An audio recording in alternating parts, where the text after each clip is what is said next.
Good morning, bonjour tout le monde, or good afternoon, everyone. We'll be ready to go in just a few minutes. Merci.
It's a great turnout.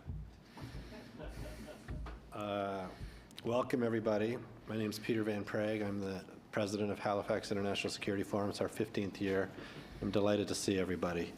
I want to give a special welcome to the winners of our 15 at 15 Building Democracy program, Youth Building Democracy program that we created to mark our 15th year. These are teenagers from various countries around the world who are here in Halifax to participate in our conversations from the perspective of future leaders. I'm very pleased to be here this afternoon with Minister Bill Blair. It's really a pleasure to work with you, and I'm delighted to share the stage with you today. Thank you. Thank you to the Government of Canada for your continued support of the annual Halifax International Security Forum. Canada recognized from the very beginning the value of bringing the democratic world together to have frank and open conversations about our shared defense and security. Your government's commitment to this event and your personal enthusiasm for it are some of the reasons for our continued success. 2023 marks the 15th time we have brought over 300 leaders from more than 75 of the world's democracies to Halifax for what I like to call their annual dose of moral clarity. This year, that moral clarity feels more important than ever before. In this violent new era of global conflict that we are experiencing can be directly linked to Putin's illegal invasion of Ukraine in February 2022. Putin's aggression gave bad actors and rogue regimes permission to challenge the rules-based international order and our democratic values. The simple truth is that when Putin fails in Ukraine, solving all global issues will become easier. Our goal this weekend is to show that China, Russia, Iran, and North Korea, who we're calling the crinks, showing them that our resolve cannot be shaken. When democracies work together, there's no challenge that cannot be met. With strong voices like Minister Blair's, I'm confident that the Halifax International Security Forum will achieve that goal. Minister Blair, thank you again. Well, Peter, let me, if I may, begin by thanking you for your kind introduction, but also thank you for the extraordinary work of you and your team.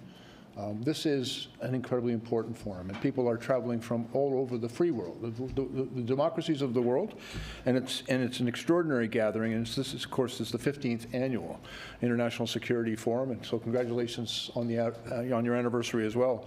Bon après-midi tout le monde. It is, as I said, a great honor to have the opportunity to be here. This is my first attendance at the Halifax Security Forum, but its reputation well precedes it, and this is a forum that is always highly valued by our allies and by members of our government, and when I say that, all the members of the Canadian government from both sides of the House, because it's an important place of discussion. A lot has changed over the last 15 years, and in fact, a lot has changed just in the last 15 months. When we look around, we see a world that is much more dangerous and volatile than perhaps at any point since the end of the Cold War. As Peter mentioned, Russia's brutal invasion of Ukraine, which was an outright attack on national sovereignty and on democracy itself. And it has left towns in ruins, families torn apart, and it has challenged our rules-based order. In the Middle East, we've seen innocent civilians caught up in a war that they did not ask for. And over 1,200 Israelis were slaughtered in a terror attack by Hamas on October 7th, with over 200 more taken hostage. I want to be very clear that Canada unequivocally condemns this terror attack. We call for the release of all hostages, and we support with the laws of armed conflict and international law. Israel defends itself. We also encourage that all civilians must be protected, and the law of armed conflict should be respected. The situation in Gaza is dire, and we are making investments to ensure that the Palestinians in Gaza have the life-saving humanitarian aid that they need. And meanwhile, in other parts of the world, such as the Indo-Pacific, countries like China are openly challenging the rules-based international order. As a Pacific country ourselves, Canada is increasing our military presence in the region. We need to be there, and we will be there. And around the world, state and non-state actors are spreading disinformation meant to divide and cause chaos. There have been advances in technology like artificial intelligence, which creates, in some circumstances, new opportunities, but also new threats and new battlefields. Climate change continues to wreak havoc at home and abroad, and it has been particularly challenging for the Canadian Armed Forces, being there for Canadians and supporting them in times of emergency. These challenges may seem at times to be insurmountable, but we owe it to future generations to take on these challenges and to come up together with meaningful solutions. And at this pivotal moment, it's also crucial that nations like ours remain united. And that's one of the importance of the Halifax International Security Forum, that we all continue to value peace, order, and good government, and that we work together to find common ground and preserve the cooperation and multilateralism that has underpinned global security for nearly 80 years. And when everything we stand for is challenged, as it has been by Vladimir Putin, we must stand with the Ukrainian people. We have made significant investment in military aid and military training through Operation Unifier. We have tried to be a strong, reliable partner to Ukraine, because their fight for freedom is the fight for all free democratic nations. The values shared by Canada and Ukraine are also shared by billions of people around the world. And when these values come under attack, it's important that we learn to stand together. And again, that's why the Halifax International Forum is so important.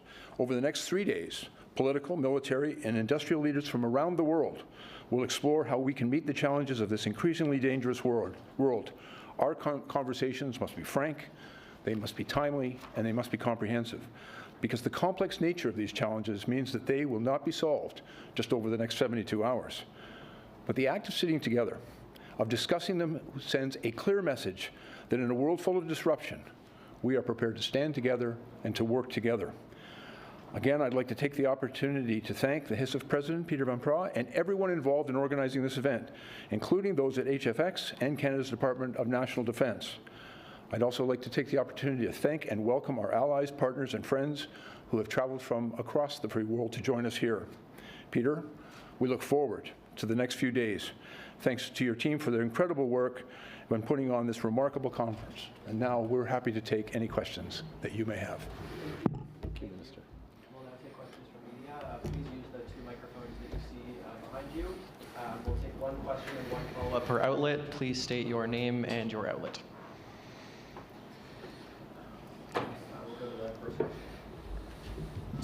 Yes, ma'am. Hi, my name is Massa Mortazavi. I am from Iran International TV. Thank you for this opportunity. We have repeatedly heard that Iran is contributing to proxy wars, both in Russia against Ukraine and now Hamas invading Israel, which was tragic. And we have heard many of the members of the parliament mentioning that IRGC, the arm of the Islamic Republic, having arms in Canada, threatening Canadians, both Iranian citizens here in this country. Do you think that the government of Canada ever is going to list the IRGC as a terrorist entity? You mentioned that we have to be frank today. Yes, ma'am, and I appreciate the question. I think it's an important question. And I have also had many conversations with the Iranian Canadian community, and Canada has already listed Iran as a state sponsor of terrorism, which on a level of international law is a very significant and serious determination with respect to Iran. We've also imposed significant sanctions and restrictions on Iran that are both necessary. Part of Iran's response and their export of terrorism is through the Al-Quds Force. We've also already listed those as a terrorist entity. But you ask a very important question about the IRGC. The listing of terrorist entities is based on the advice we received from the RCMP and from our national security and intelligence establishment. But I also want to assure you, and particularly I want to assure Iranian Canadians, we understand how concerning the activities of the IRGC is. We believe that it is necessary to do more, and that work is ongoing. Okay, thank you.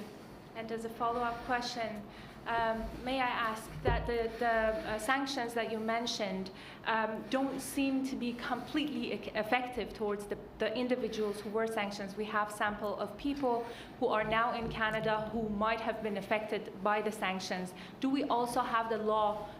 I understand that we have the law, but do we have the resource to enforce the law? Yes, ma'am. That is the responsibility of both the RCMP and then our national security intelligence agencies.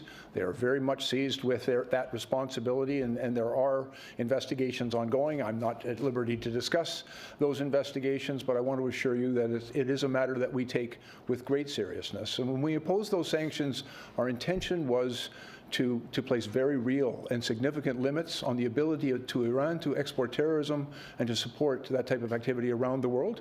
And we will do everything that is our responsibility to do to make sure that we uphold those sanctions and the rule of law. I appreciate it. Thank you. Thank you. Next question. Sir. Hi, Mike McDonald from the Canadian Press in Halifax. I wanted to ask you about the defense policy update, Minister Blair. Yep. You've been quoted as saying that you've described this policy as a national industrial policy. What did you mean by that? Well, frankly, it's what I was trying to be clear in is it's more than just a defense policy update. It's an important update for our military defense industry in this country. It's also an important update on our policy with respect to foreign policy, because I believe absolutely defense policy and foreign policy are intertwined, and both considerations are important. It's also a policy about innovation, and it's a policy about investment. And so we have been working very hard in the development of that policy, and quite frankly, we said in Budget 22 that we would be bringing it forward. It is going to require, the defense policy update is updating our strong, secure, and engaged policy from 2017. There are very important, significant investments being made under the SSE policy of 2017, but the world is changing. And what we are seeing and what our allies are making very clear to us is we have to make additional investments, and so that work is ongoing. It'll be part of a very important part of our future budget discussions, because there are investments that need to be made. But we also, I believe, have to make sure that we are clear, we provide clarity and certainty to Canadian industry, because they're going to be an important partner. And I would quote the NATO Secretary, Jens Stoltenberg. He said, "Without industry, there is no defense." I agree with that sentiment, and that's one of the reasons I made that reference. And just as a follow-up on the update to the defense policy, I've heard speculation that this policy is just too expensive, that you can't get it paid for, and that's why it's going on a year overdue. How do you comment? Well, I would comment by saying, first of all, I think we have a responsibility, all governments do, to make sure that we spend the public's money carefully, that we produce real value, and that the money we invest is an investment in creating public value. But I also want to be very clear. The defense of Canada is our government's highest priority, and making sure that we also recognize the importance of working closely and collaboratively with our allies in NATO, in NORAD, in the Indo-Pacific, in the Arctic, and here at home. And so these are important investments, but it's important that we do it right. Next question. Hi, Robbie Grammer, diplomatic correspondent with Foreign Policy Magazine. Thanks so much, Mr. Minister. Sure. There have been elections in some, but not all, Central European countries where candidates seen as more pro-Kremlin won. U.S. aid to Ukraine, which is seen as critical, is currently stuck in Congress. The flow of aid is uncertain. I'm just wondering, with these headwinds, do you feel that Western support for Ukraine as a whole is slipping, and how do you plan to fight back against that? Well, I can tell you, I have the privilege of sitting at the table with our NATO allies, but also part of the Ukraine Defense Contact Group, and it's a multilateral table that is headed up by Secretary of State Austin from the United States, in which all countries contribute to the overall effort of supporting Ukraine. I can simply tell you, and I do appreciate that there are various political discussions taking place in a number of our allied countries, but I have seen absolutely unwavering and unequivocal support for the support of Ukraine among those allies, and I believe that remains strong. I think there is a very strong recognition among all of our partners in that room at the Ukraine Defense Contact Group that we are supporting Ukraine with munitions and with money, but they are fighting this battle with their blood, and in many respects they are fighting on all of our behalf against that very terrible challenge to the international rules-based order, to the sovereignty of nations, and they're on the front line, and we believe absolutely unequivocally, and I think our allies do as well, that support is essential, and we have to continue to support them for as long as it takes with whatever is required. And you spoke about the importance of being frank at this conference. Do you see a path for Ukraine to achieve full military victory and take back all of its territory, particularly after the failed counteroffensive that we saw this spring? Well, again, I think we're watching very carefully with the progress of that battle, and it keeps on taking interesting and sometimes challenging turns. But again, the Ukraine people, I've had the opportunity to meet with President Zelensky. I've met with his defense minister, Rustem Umerov. They remain absolutely committed to victory over the Russian aggression, and we remain committed to being there to support them as they work to achieve that victory. Next question. Justin Lang, freelance. Minister Blair, I'm not sure if you read it, but a couple weeks ago in The Economist, General Zaluzhny, the head of the Chief of Defense Staff for Ukraine, basically suggested that the conflict with Russia was at he didn't use the word stalemate, but many others did. He suggested that there would need to be some sort of technological advancement to unfreeze that conflict, likening it to Chinese gunpowder, the invention of Chinese gunpowder. Does NATO more broadly have an idea of what sort of technological advancements it can provide to Ukraine that might unlock that conflict? Part of our discussion among our allies, forgive me, Justin, I don't get into too many of the details of what we're discussing, but among the coalition of nations who are standing together in support, united in their support of Ukraine, we are looking at a number of different coalitions that can be formed with respect to things like air defense, cyber and information technology, armor and aircraft and munitions. And there are a number of these coalitions that we're putting forward. There are, I think, we saw, an extraordinary effort by the Ukraine in the summer offensive, and unfortunately right now it seems to be moving into, I'm not going to use the word stalemate either, but a more static battle environment right now.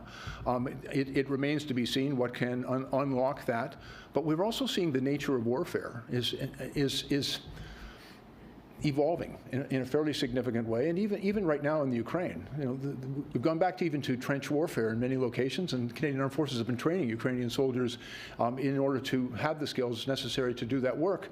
But we're also seeing the impact of drones. We're seeing the impact of air defense systems and how important they can be. Long-range munitions are also a significant factor in that particular struggle right now. And there are also, I think, opportunities in AI and quantum and in cyber that could be eventually a significant impact on the outcome of this battle. But right now, the Ukrainians are fighting a life and death struggle for their nation, and we're doing everything we can to help them and support them. I think the General's point very much was that it's not an eventually question, it has to happen in the short term. Given that, do you envision any changes in either Canada or NATO's contribution to Ukraine in the short term that might move away maybe from traditional munitions and armor towards AI, quantum, drones? I think it's a battle being fought on every front. And we are, in our discussions at the Ukraine Defense Contact Group, it's a very robust and somewhat confidential discussion, so I can't get into the details of it, but it's a very robust discussion about what will be required for Ukraine to prevail in their struggle against Russia, and we're going to continue to find every way possible to support them. Thanks, Justin. Next question. Hello, Premier Channel, Ukraine, Kiev. Hello. Yesterday, first of all, thank you very much for support to Ukraine. We work closely with the warriors on the front line, and from them and from us, big thank you, Canada. Yesterday, the breaking headline news in Ukraine was that a Canadian company based in Burnaby, BC, has sold an anti-drone defense complex to Russian Federation in July 2023. We are conducting an investigation, and so far from our part, it seems to be legit because we have found the official documents on the Russian side that it happened. And so this would mean that the Canadian company that is registered as a Defense Ministry Sandbox 2022 has somehow found a loop to do that. So what do you guys do in these situations, and what would be, how is it even possible that something like this could happen? Well, thank you for the question, ma'am. And quite frankly, I have seen conflicting reports suggesting that as reported in social media may not have been entirely accurate, but at the same time, it is deeply concerning that technologies which are sanctioned and embargoed against a sale to Russia, if it's possible, and I can't confirm that because I don't have that information, but it's a matter, that will be something that will be investigated by our law enforcement and national security intelligence agencies. And if there has been a violation of the sanctions that we put in place, there are legal processes that can then be followed. I can't comment on that. I'm a minister of the Crown, and I don't want to get ahead of either of those investigations or any subsequent legal action that may take place. But I want to assure you it's a matter that we take very seriously. When we put those sanctions in place, we did it for a reason. And making sure that those important and essential technologies don't get in the hands of our enemies is an important priority for us. Thank you very much. Okay, next question. Hi, Kyle Duggan from Politico. I'd like to know how much more can Canada send before we start running out of weapons and munitions for Ukraine? And also, when it comes to, we've got rough fiscal headwinds heading our way, how long can we keep this up? I will tell you, I work very closely, obviously, with the Chief of Defense. They have been extraordinary in their efforts to continue to support Ukraine. And let me just speak just briefly. One of the challenges, one of the things that we hear very clearly from Ukraine and at the Ukraine Defense Contact Group, we've heard it from Secretary Austin, is the need, for example, 155 artillery ammunition, 155 millimeter artillery ammunition. Canada has made a very significant contribution of that munitions, and it directly impacts the stockpiles of the Canadian Armed Forces. But we recognize that our allies in Ukraine are in a shooting war. And it is a matter of survival for them. And so there has been an impact. I don't want to minimize it. I'm very grateful that the Canadian Armed Forces have found ways to continue to support Ukraine in their struggle. All of our allies are doing the same thing. It's the conversation we have.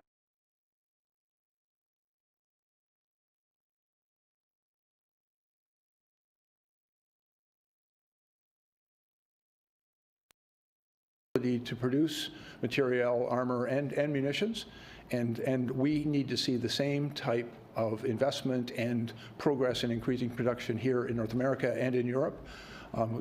We just recently heard, by the way, from the Minister of Defense in Germany expressing concern about their ability to meet those commitments, and so we're all digging in together to see how that we can address those shortfalls. And I think for our own security going forward, we are learning lessons from the challenges that Ukraine has faced, and I'm hopeful that the lessons we learn from their experience can be applied to our situation to improve our own readiness and preparation. And if U.S. support for Ukraine starts to wane, will that lead to other Western nations starting to draw down their support as well?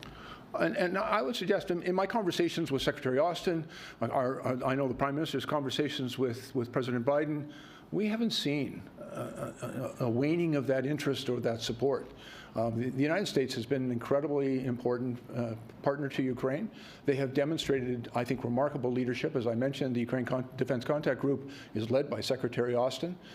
His support has been unwavering, and he challenges all of us to live up to America's commitment and make it our own commitment as well. And I agree with that.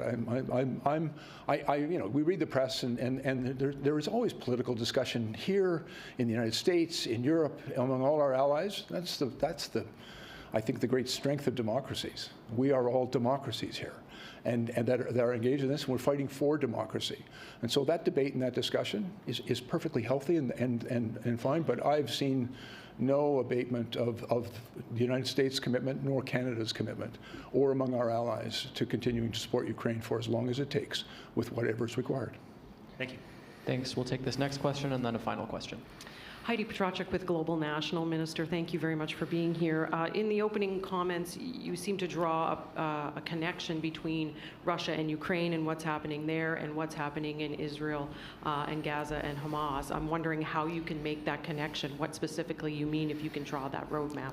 I mean, would one be happening without the other? Is that what you're saying? Well, I think my point is that one of the things that we are defending at this forum among our allies, among all democracies around the world, is that international rules-based order, the way in which countries have agreed under law to treat each other, to respect each other's sovereignty and their borders. And we believe that the investments that we make, the conversations we're having, are an investment in defense of that rules-based order. What we saw when Putin invaded Ukraine was a violation of that order, a violation of a nation's sovereignty. And that's why we are supporting Ukraine in their fight. When we saw, frankly, a terrorist organization, Hamas, invade and commit terrible atrocities in Israel, it's a challenge to that international rules-based order. And even when we're in the Indo-Pacific, and we are working hard to maintain international free navigation in international waters, and we are challenged by non-democratic countries who can be quite aggressive in that challenge. But when that happens, it's important that we unite together, stand together, and together defend that order, because if we don't do it, then we'll lose the benefit of those laws. And so that's the challenge for us, I believe. And that's why I make the connection between those events. I hope that's that. Yep, that does answer. Do I get a follow-up? Yes, I'll take it. There have been protesters throughout Canada, around the world, calling for ceasefire. You know, what is Canada doing when it comes to Israel, Hamas, to address that? We know what Canada is saying, but what's being done? Well, first of all, can I say I'm glad to live in a free and democratic country where people can have the right, under our charter and our constitution, have the right to protest, have a right to opinion, have a right to assemble, and a right to engage in lawful, peaceful protest. And I believe that's a right of all Canadians. And at the same time, I think it's important. First of all, we have said very clearly, we respect that Israel has the right to exist and therefore a right to defend itself. And but we have also said that in that defense, that innocent civilians, must be protected under international law, that rules-based order that I spoke of earlier. And at the same time, we recognize that there are civilians in very dire circumstances. We've made significant contributions of humanitarian aid. We've worked very closely with authorities on the ground and with our allies in the region to try to get access to those civilians with that aid, get it to the people who need it the most. And we've also taken some steps because there were Canadians in the region, in Israel, in Gaza, and even in neighboring countries. We've taken steps to make sure that we fulfill our responsibility to our citizens to help get them to safety, and we've done that in collaboration with our partners in the region. And so we'll continue to do for that. And I think the Prime Minister has been very clear, calling for a pause in hostilities to allow international humanitarian aid to get to the people who desperately need it, and we'll continue to call for that. And final question. Hello, Eilish Hart, Medusa. Mr. Blair, I wanted to follow up on Alessia's question about the reports that a drone produced in Canada was purchased by a university in Russia. Aside from confirming or denying these particular reports, this type of technology ending up in Russia's hands, this is something that we've seen as a result of a pattern of sanctions evasion by Russia. So my question to you, aside from this particular case and whether or not it will be investigated by Canadian authorities, is what is Canada doing to prevent this type of sanctions evasion and close the policy loopholes that enable it? Yeah, thank you very much. First of all, such an allegation needs to be investigated, and I'd much prefer to comment on facts than allegations, and so we'll wait the outcome of that. But I also want to state unequivocally that we believe those sanctions are important, and some of these technologies getting into the hands for those who are hostile to our country and hostile to our citizens is unacceptable to us. And our national security intelligence agencies have a responsibility. We work very closely with industry. We work very closely with the academic community to make sure that they understand their legal requirements to protect these technologies from their illegal export into those countries. And when it does take place, people need to be held accountable. Right, but just to follow up, what in particular is being done to try to crack down on sanctions evasion, given that if technology such as this is ending up in Russia's hands, the current sanctions are clearly not adequate? Well, again, if in fact that took place, then we have to look at how the sanctions may or may not have been evaded. I don't have that information right now, and frankly, I'm not going to engage in speculation or hypotheticals. But it's important that the national security intelligence agencies do their job, the police do their job, to investigate if our laws have been broken, and if in that investigation they determine that there is more that we can do in order to protect those sensitive technologies from ending up in the wrong hands, then we'll take those steps to make sure it happens. Thank you. Thank you. Thanks, everyone. Merci tout le monde. That concludes the press conference. Thanks, everyone. Thank you.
You know, you can't choose your neighbors. If you could, everyone would live next door to Canada. On February 24th, 2022, Russia launched a full-scale invasion of its peaceful neighbor, Ukraine. A major power brutally invaded a smaller country, unprovoked, using rape as a weapon and killing civilians indiscriminately, burying them in mass graves. It was the type of attack that belongs in a different century, a different era. But it happened just last year. On October 7th, 2023, the Islamist terror group Hamas, based in Gaza, raided peaceful villages and communities in its neighbor Israel and tortured and raped and murdered innocent children, babies, women, unarmed men, and senior citizens. It was the type of massacre that belongs in a different century, a different era. But it happened just last month. Minister Blair, members of Parliament, members of the congressional delegation, distinguished officers, ladies and gentlemen, colleagues and friends, my name is Peter Van Prague. On behalf of the HFX Board of Directors and everyone who worked to make this event possible, welcome to the 15th Annual Halifax International Security Forum.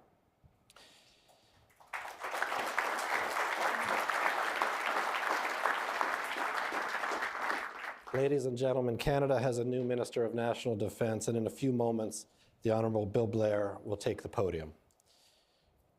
No, you can't choose your neighbors. Ukraine and Israel are democracies living beside neighbors who want to annihilate them. Neither Ukraine or Israel chose war, and yet both are fighting now to save their countries and their way of life. And it's not a coincidence that they are in this together. When Russia started this violent new era of global confrontation, Ukraine surprised the world by standing firm and fighting to defend itself. Western institutions woke up. Neutral countries joined NATO. Japan and South Korea had a breakthrough in their relations. And Vladimir Putin is afraid to leave his country. Ukrainian courage, Ukrainian sacrifice, and Ukrainian ingenuity have made us all stronger. And we owe an incredible debt of gratitude to President Zelensky and every single Ukrainian. All of them are heroes.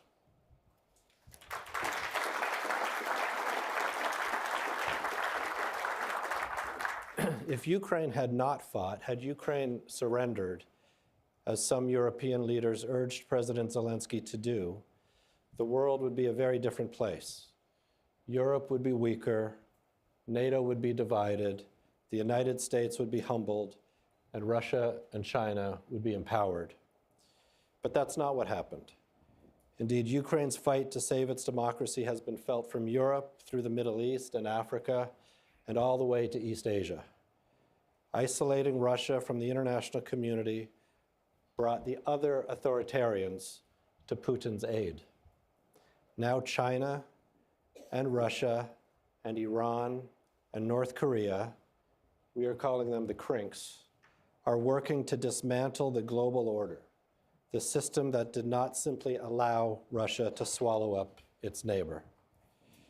It is because of Ukraine's very success and our collective support for Ukraine's victory that the crinks opened a new front in what is truly now a global confrontation against democracy and civilization. The agenda for the 15th Annual Halifax International Security Forum addresses head-on this dedicated effort to shift attention away from Putin's crimes in Ukraine.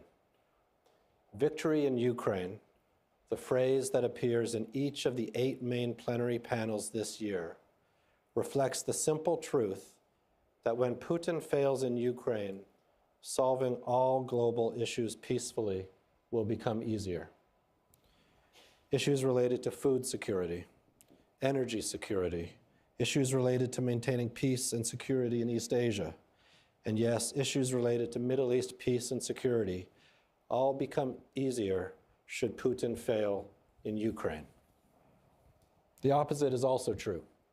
Should Putin succeed, all global challenges will become more difficult and more dangerous and more costly. JFK liked to say that where you stand depends on where you sit. For countries sitting in the Indo-Pacific, it's natural that you worry most about China. If you sit in Europe, Russia is the biggest threat. Sitting in the Middle East, Iran and its proxies are a menace. East Asia, North Korea.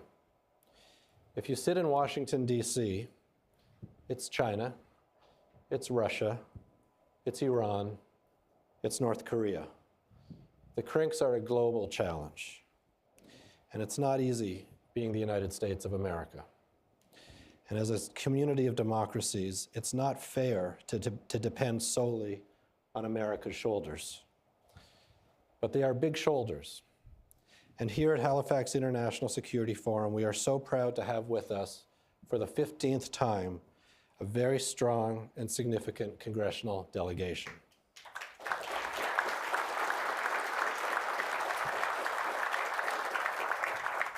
Senator Shaheen, I am so proud to say that you've been coming to Halifax International Security Forum since the very first one.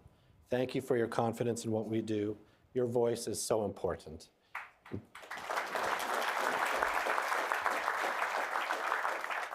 Senator Risch, your worldview is vital at this time, and I am so happy to welcome you back. Thank you both for your leadership, Senator Shaheen and Senator Risch. Senator Coons, welcome back. It is great to see you here again. Senator Rounds, welcome back. Thank you for making the trip. Senator Welch, welcome to your first Halifax International Security Forum. We'll move you down to the front row eventually. And thank you, each of you, for making the trip. Thank you so much. Senators, your delegation sends an important message of unity of purpose to Americans and to the world. Every democracy, regardless of where they sit, needs to do more to contribute to global challenges that face us. We're all in this together. But as democracies, we will continue to look to the United States for global leadership. Written on the wall behind me are the agendas of past Halifax International Security Forums. The Halifax agenda titles have always been designed to make you stop and think, and this year only more so. The 2023 agenda reimagines the important conversations of the past by reintroducing titles from past forums, together with the date of the forum when it first appeared. In fact, the podium is over here this year because if it wasn't center stage, it would read anti-Israel right above my head and Minister Blair's head, and social media would love that. But just reading the titles, Iran, What Do We Do? 2009. Laws of War, Do They Work? 2009, tells us that as a community of democracies, we have known what the challenges have been for some time. When we leave Halifax back to our home countries, let's do more so that we will not still be talking about these same issues 15 years from now. Before I introduce Minister Blair, there are a few people who I'd like to welcome. Executive Director of the World Food Program, Cindy McCain.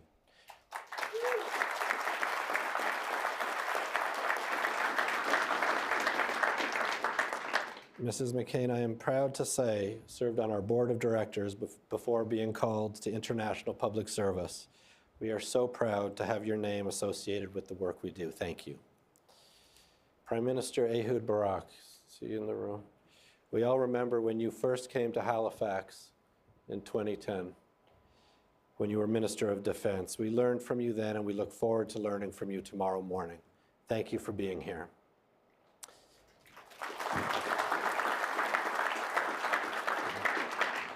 Secretary Pritzker, welcome to Halifax. The work you will do to help Ukraine rebuild is vital to the future of Ukraine, Europe, and the world. Thank you. 2023 marks 6 years of our Peace with Women Fellowship that brings female officers to Canada and the United States for a 3-week study tour prior to this weekend. With us are officers from the UK, France, the Netherlands, Germany, New Zealand, Australia, the US, and Canada. Alumni from past years are with us as well. Building and nurturing this talented network of leaders from allied countries is something that we are very proud of, and you will hear more about the fellowship and their experiences directly from the fellows on Sunday morning. Fellows, welcome to Halifax.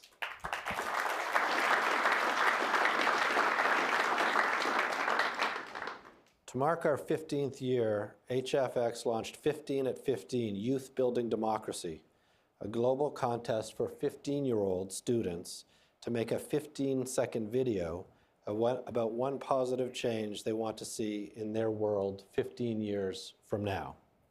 The winners are from the US, Nigeria, Jamaica, the Republic of Georgia, and Canada. And 3 of our student winners were able to make the trip. Koshin from Canada, Sophia from Georgia, and Michaela from Jamaica are all here. Where are they? Where are they? They're shy.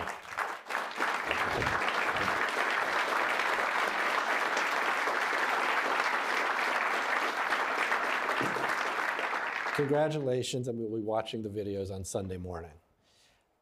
I want to take a moment to thank the people who make this weekend work. The true secret of our success is the gorgeous venue here at the Westin Nova Scotian and the warmth of the people who work here. Adding to that warmth are 30 refugees from Ukraine working here at the Westin Nova Scotian, all of whom are simultaneously feeling the pain of being far from their home while the people they love are in danger, and proud to be welcomed warmly to Nova Scotia, to Canada. Thank you.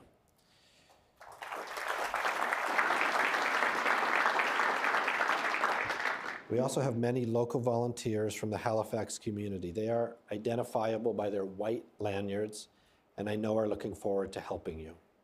I want to thank Club HFX, the group of pro-democracy businesses that most generally supports our work. Calgary-based Nancy Southern, who's here every year, was not able to make it, and I'm sorry not to welcome her back this year. Dr. Brendan Nelson, president of Boeing Global, welcome to Halifax.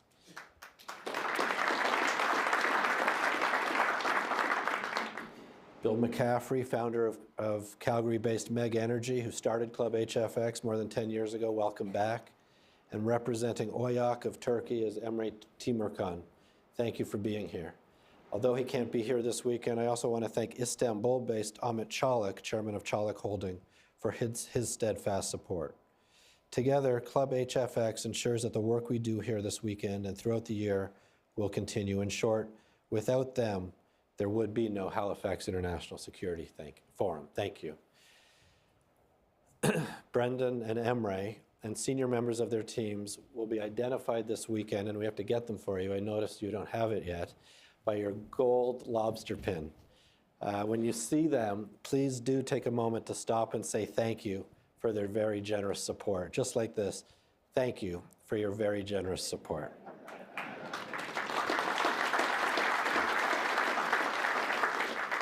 I also want to thank AWS, Google, Anduril, Apple, CADSI, CAE, MDA, Pansofico, and YouTube for your support. We can't do this without you. Thank you also to NATO and to the European Union. Your support has been fundamental, and I'm glad to have General Bragger, Chairman of the EU Military Committee, with us this weekend. Thank you, Ipsos, for your generous cooperation. Thank you, Politico, Foreign Affairs Magazine, our media partners. And thank you to the Government of Canada.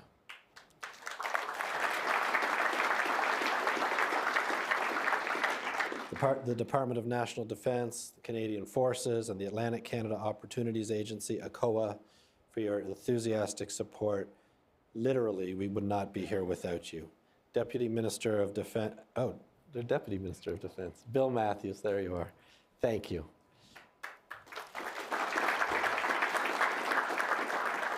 General Eyre, Chief of Canada's Defence Staff, thank you for your confidence in us. President of ACOA, Catherine Blewett, thank you. We could not have a better partner than the Government of Canada. During the weekend, I'm told to tell you, please use social media to convey your thoughts on our on-the-record sessions. Our hashtag is HISF 2023. Please do not use social media during our off-the-record sessions. The chair of our board of directors is Canadian icon, Professor Janice Stein. U.S. Ambassador Mark Lippert is our vice chair. Janice, Mark, thank you for your leadership. Treasurer Ahmet Tocildiz of Turkey, President Kalinda Grabar-Kitarovic of Croatia, Dr. Luis Rubio of Mexico, and JJ Omajua of Nigeria, thank you, each of you, for your wisdom, guidance, and support. We have the best board of directors. We also have the best team who put this weekend on for you. Please thank them when you have the chance.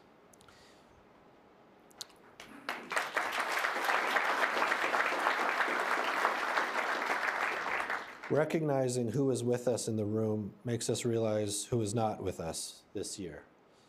One of Russia's bravest Democrats, Vladimir Kara-Murza, won't be able to join us again this year because he's in a Moscow prison cell. Vladimir's wife, Evgenia, is here and will be talking with Roger Carstens, the U.S. Special Envoy for Hostage Affairs. Thank you both for being here.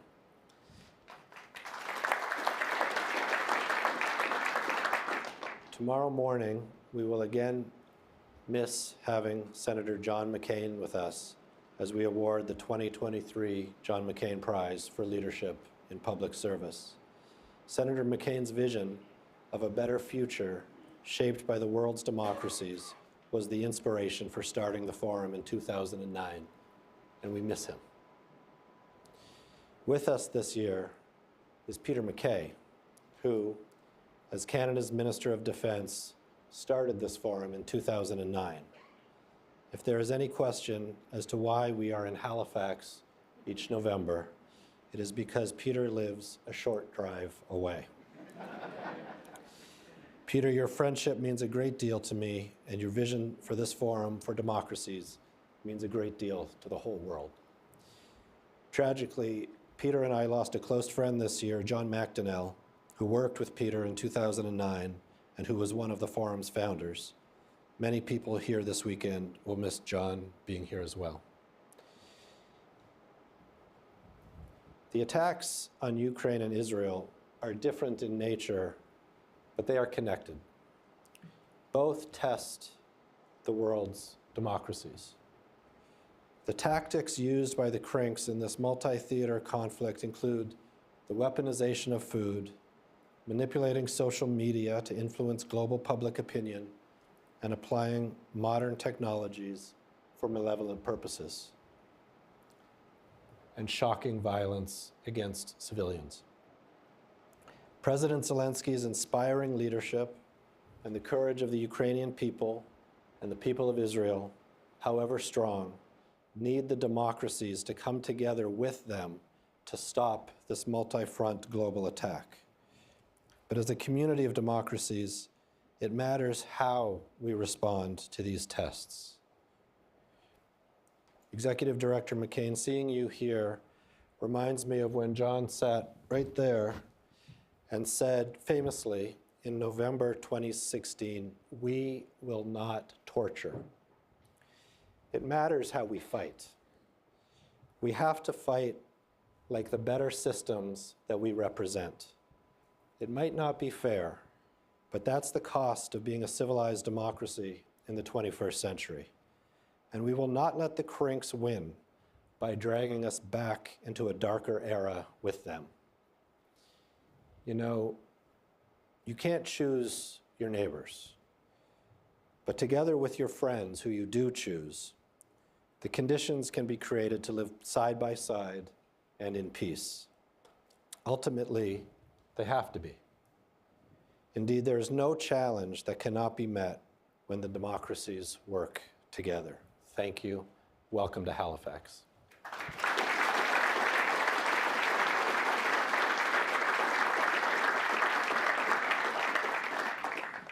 Ladies and gentlemen, the Honorable Bill Blair was named Minister of Defense in July after serving as Minister of Public Safety and Emergency Preparedness. Before entering politics, Minister Blair served the people of Toronto for over 39 years as a beat officer in downtown Toronto and continuing with assignments in drug enforcement, organized crime units, and major criminal investigations. In 2005, he was named Chief of the Toronto Police Service, overseeing the largest municipal police service in Canada and one of the largest in North America. In this role, he oversaw important efforts to combat violent crime while supporting local policing initiatives.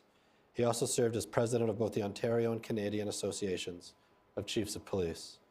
In recognition of his contributions to the policing profession, Minister Blair was named an officer of the Commanding Order of the Merit of the Police Forces. He is the proud recipient of the 2011 Beth Shalom Brotherhood Humanitarian Award, a member of the Most Venerable Order of the Hospital of St. John of Jerusalem, and was honored in 2013 by the Canadian Tamil Congress for his leadership and tremendous service to the people of Toronto. Minister Blair is a graduate of the FBI's National Academy in Quantico and told me that he's now got the best job in government.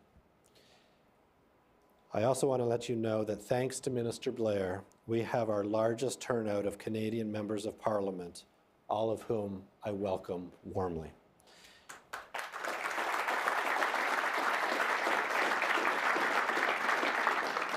Minister Blair, welcome to your first Halifax International Security Forum. The podium is yours.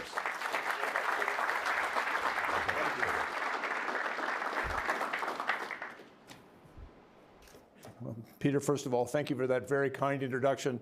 And it was Secretary of Defense Lloyd Austin who told me when I was appointed to this job, he called me and said, "You've now got the toughest job in government, but it's also the best job in government." And he was absolutely right. Ministers, ambassadors, members of Parliament, members of the congressional delegation, General Eyre, members of our Canadian Armed Forces, Deputy Matthews, distinguished guests, welcome to you all. To those who are visiting to Canada, you are most welcome, and we are very honored. And I also wanted to acknowledge Peter MacKay and his leadership in bringing us here to Halifax, because it's a great place to be. Well done, Peter.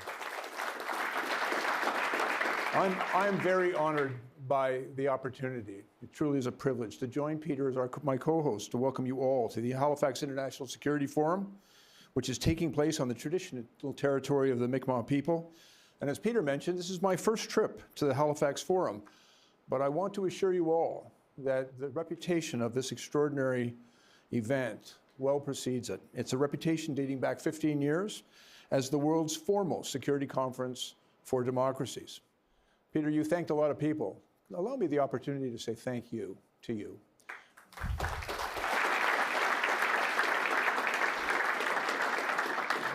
You have kept the idea of this forum alive and prospering and relevant and important for 15 years. And over that 15 years, I believe you have contributed very significantly to an important dialogue from among like-minded nations. And as we've seen, as the video showed us, the global security challenges have evolved rather significantly over the past 15 years. We're seeing increasing threats to the rules-based international order. We're seeing rapid technological advances. We're seeing how climate change is increasing demand for our Canadian Armed Forces here at home and abroad. And of course, we're seeing, for the last 15 months, a war in Ukraine, conflict in the Middle East, and rising tensions in the Indo-Pacific. Now, we are very fortunate in Canada to be some considerable distance from many of these conflicts. But as our world is becoming increasingly interconnected, we cannot benefit solely from our isolation from those conflicts, because as Peter indicated, we all have a responsibility. And these global challenges have a direct impact on Canadians. The impact on our security, on our families abroad, on our costs of living, and on our future, the future world that we will leave to our kids and our grandkids. In challenging times like these, Canada's position must remain clear. Freedom matters. Democracy matters. Sovereignty matters.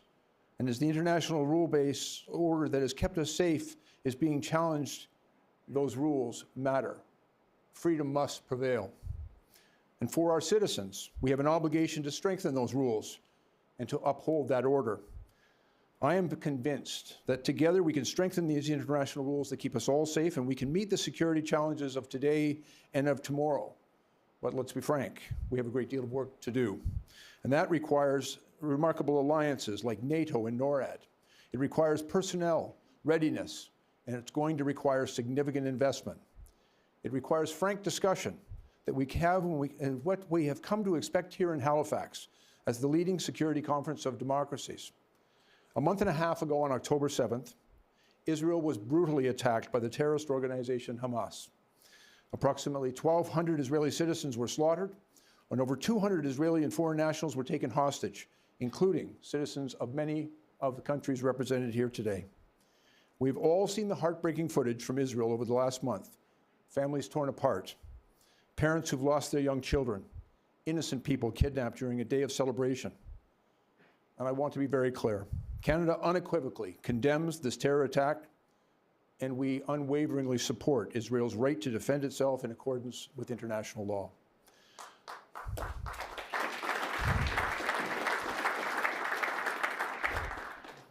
Allow me to reiterate our Prime Minister's call for Hamas to immediately release all hostages held in Gaza.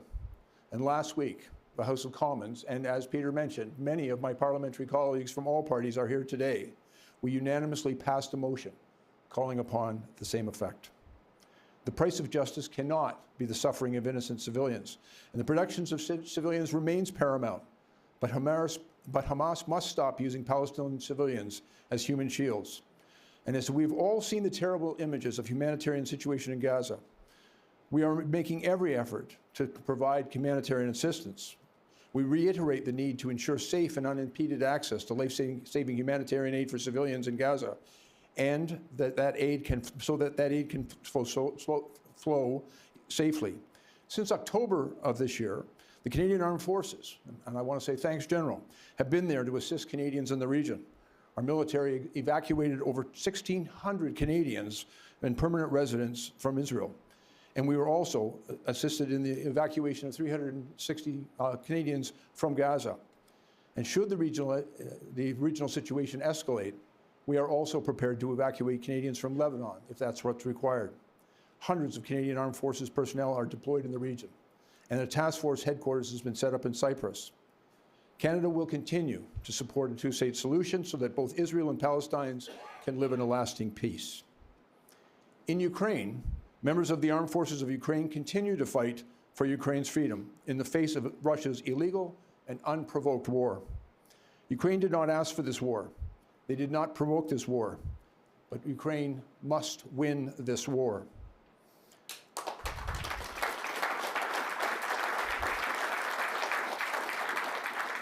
To strengthen Ukraine's position on the battlefield, our country, like many like-minded countries, have made significant investments in military aid to Ukraine and other financial aids that that country is going to need to prevail in everything from tanks and armored vehicles to howitzers and ammunition.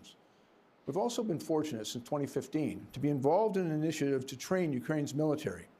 I had the opportunity, an extraordinary opportunity, to visit the UK and to go to Camp Lyd, where Canadian Armed Forces members are working alongside their British counterparts in training Ukrainian soldiers to be better prepared to survive the rigors and the risks of the battlefield. Watching the interaction between our armed forces members and those Ukrainian citizens was an inspiration. But it reminds us all of the importance to continue to provide that military assistance to allow Ukraine to protect itself in every way possible. In addition to some of those assistance in training, for example, we are also providing Ukraine with systems to protect it from hostile cyber activity, a new front in the battlefield. And Canada regularly shares intelligence with Ukraine, including information about these cyber threats. As many in this room will know all too well, the cyber domain has become a key battleground in this conflict, and we're making critical contributions and will continue to do so to ensure Ukraine's success. And Ukraine is making progress but it requires us to work together and to continue our support. As NATO Secretary General Jens Stoltenberg has said, we are all paying a price for Russia's war against Ukraine, but the price many of us pay is in money and materiel. The price Ukrainians pay is in blood. And if we let Putin win, all of us, as Peter has said, will pay a much higher price for many, many years to come. We must and we will stand with Ukraine for as long as it takes, with whatever is required. As a founding member of NATO, our commitment to collective defense has been and will always be unwavering. Canada is more than doubling its military presence in the Alliance Eastern Flank, with up to 2,200 troops to be persistently deployed through Operation Reassurance in Latvia. And as many of you are aware, Canada also shares vital cyber data with our NATO allies, including Latvia, where we've deployed military and civilian personnel to help protect critical networks. But we know that more must be done. And even though we are across the Atlantic, we are under no illusions. Europe's security is Canada's security. And given the threats that we currently face, we believe that the NATO alliance and that partnership is more important than ever. I also want to acknowledge Canada must and will do more. In the Indo-Pacific, we also have a great deal of work to do. And as a Pacific nation ourselves, Canada has a deep interest in maintaining a free, open, and inclusive Indo-Pacific, in particularly in maintaining the freedom of navigation on international waterways. We know that Canada's participation must move from an episodic presence in the region to a reliable and persistent presence.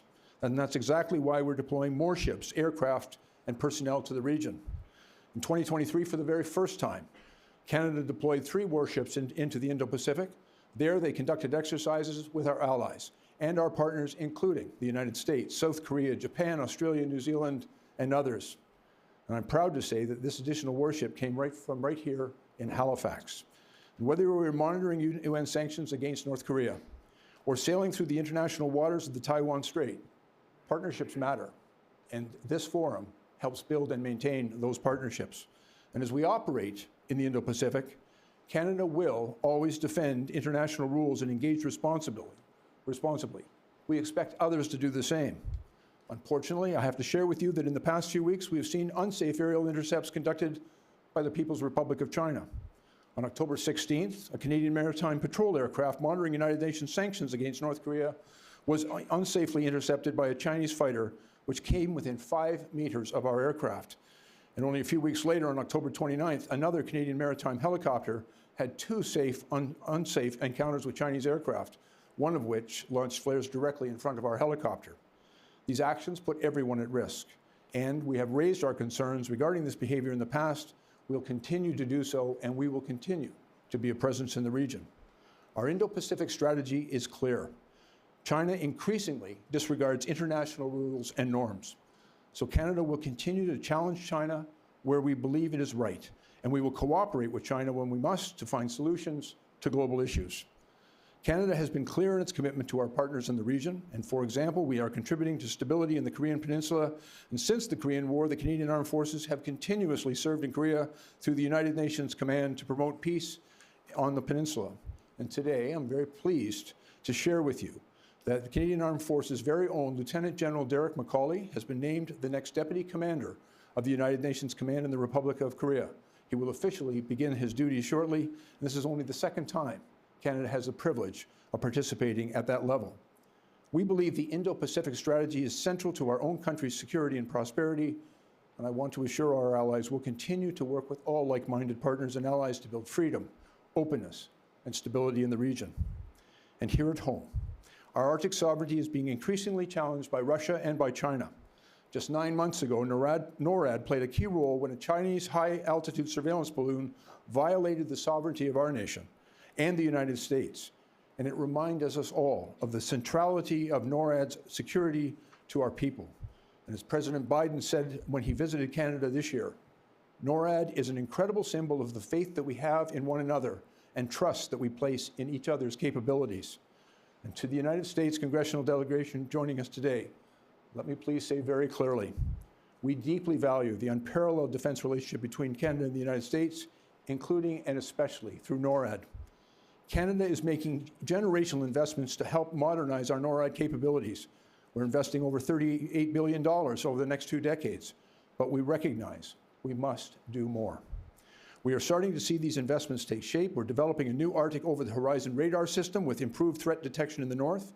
At the beginning of this year, our government announced the acquisition of 88 F-35 fighter jets, an investment of $19 billion that I'm sure some would say was well overdue, but we're moving on that. We've closely engaged with our Arctic partners to upgrade our infrastructure so that they can host state-of-the-art fighter jets, and we are working to modernize the Canadian Armed Forces. We're continuing to implement our 2017 defense policy, Strong, Secure, and Engage, and which will increase our defense spending by over 70%. But again, let me say and reassure you all, Canada knows it must do more because the world has changed since 2017. The threat environment has grown significantly, and that's why we must move forward with our defense policy update. We have been engaging with Canadians, with industry, with our allies and our partners to make sure that we get this right. But we also recognize the urgency of those investments and the work that we must do together. We're focusing on capabilities that bring value to Canadians and to our key alliances. And for example, we know that the long-range precision strike capabilities will be essential to NATO. We know that underwater surveillance capabilities and Arctic defense infrastructure matter to NORAD. And we know that tactical aviation capabilities are essential in responding to emergencies here at home.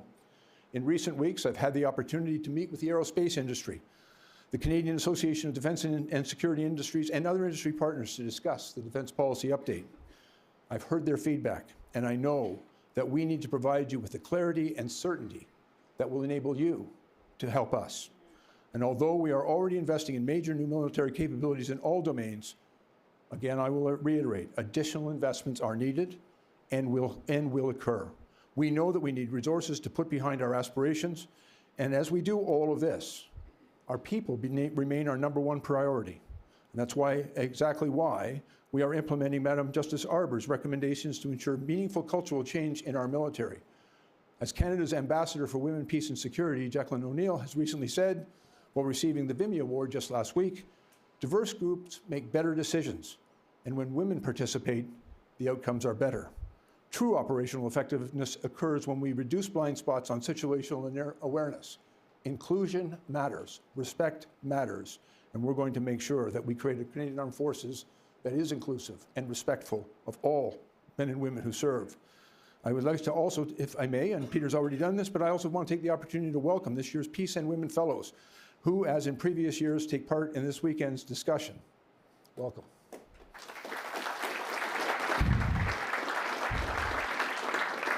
I'd also like to extend a warm welcome to Irene Felon, Special Representative of the NATO Secretary General for Women, Peace and Security. And finally, if I may, let me say just a few words about our host city, the remarkable city of Halifax. To all Haligonians, it's not an easy word to say, by the way, your city is the beating heart of the defense of Canada. Just over a week ago, 2 Canadian ships returned to their home port here in Halifax after a month-long deployment with NATO in European waters. This morning, I had the opportunity to visit shipbuilders at Irving's Halifax shipyard, just a few kilometers from where we are standing. Halifax shipbuilders have already built and delivered 4 new Arctic and offshore patrol ships to the Navy. 2 more are currently under construction, and they'll soon begin construction on the first of 15 new warships for the Royal Canadian Navy through the Canadian Surface Combatant Project. This will be the largest Canadian shipbuilding initiative since World War II. This project is expected to create and maintain 10,000 jobs over 25 years. It's going to provide our Navy with modern state-of-the-art ships built right here in Canada to enable our Navy to live up to our international commitments. And right next to the Irving shipyard, thousands of civilians and military personnel who go to work every day at the Canadian Forces Base here in Halifax, the home of our Atlantic Fleet and Canada's largest military base. But it needs new facilities to meet the growing demands of our personnel. And so today, I have the opportunity to again announce that we're moving forward to build a brand new $188 million training center here at CFB Halifax. And this center is going to provide Canadian Armed Forces members with the expertise they're going to require in above water, underwater, and maritime air fighting so that they're ready to sail in our incoming fleet of 15 Canadian surface combat ships when they finally come off the line. We've awarded the Ellis Don Corporation with a contract to design this facility, and we're hoping it will be completed by 2029.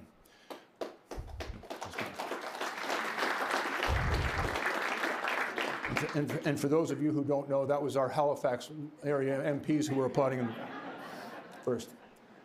This is good news for Halifax, but it's also good news for the Navy. It's good news for the Canadian Armed Forces, because I hope it demonstrates to them that we are prepared to make investments in them, and to provide them with state-of-the-art equipment while they await the arrival of these new ships. Halifax is also home to an impressive defense research and innovation network.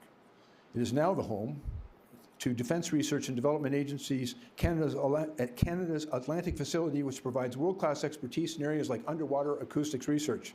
It's home to several universities in Cove, a center of marine technology and innovation. And as my predecessor, Minister Anand, announced last year, Halifax will soon be home to NATO's Defense Innovation Accelerator for the North Atlantic, or DIANA. And today, we are making an additional investment of $26.6 million over 6 years to enable the opening and operation of DIANA's North American Regional Office here in Halifax.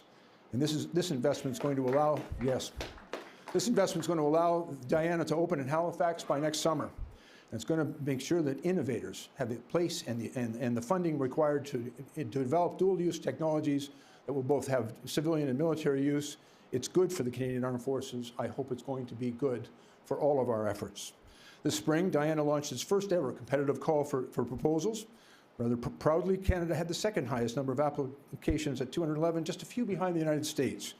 And we know that by bolstering Canadian innovation and investing in our defense industrial base, we're going to make it better able to support the Canadian Armed Forces and better able to support our allies.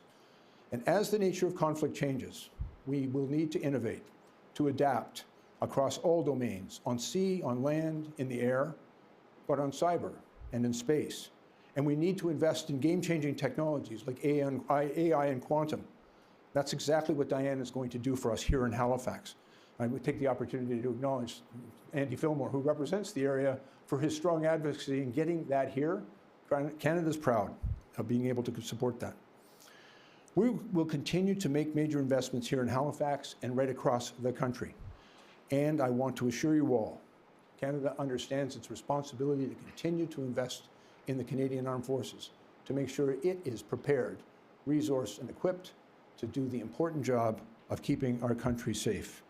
To everyone who is joining us here in Halifax for this remarkable conference, quite clearly we all have a great deal of work to do. And at times like this, conferences like this matter. Threats to international stability are on the rise, and in the face of those threats, we've got to work together. We must learn from each other, and we must share our experiences in the Middle East and in Europe, in the Indo-Pacific, here in North America, and around the globe. We must step up to address these challenges to preserve peace and prosperity for our peoples. Together, I believe and I am confident that we can build a safer world. We can stand up to those who are trying to sow chaos and division. We can ensure that our militaries are ready to face the threats of tomorrow. And ultimately, we can protect and strengthen the rules-based international order that keeps us all safe. We clearly have a lot of work to do. And so with that, delegates of the 2023 Halifax International Security Forum, it is my privilege and pleasure as your co-host to officially hand the floor over to you. Let's get to work.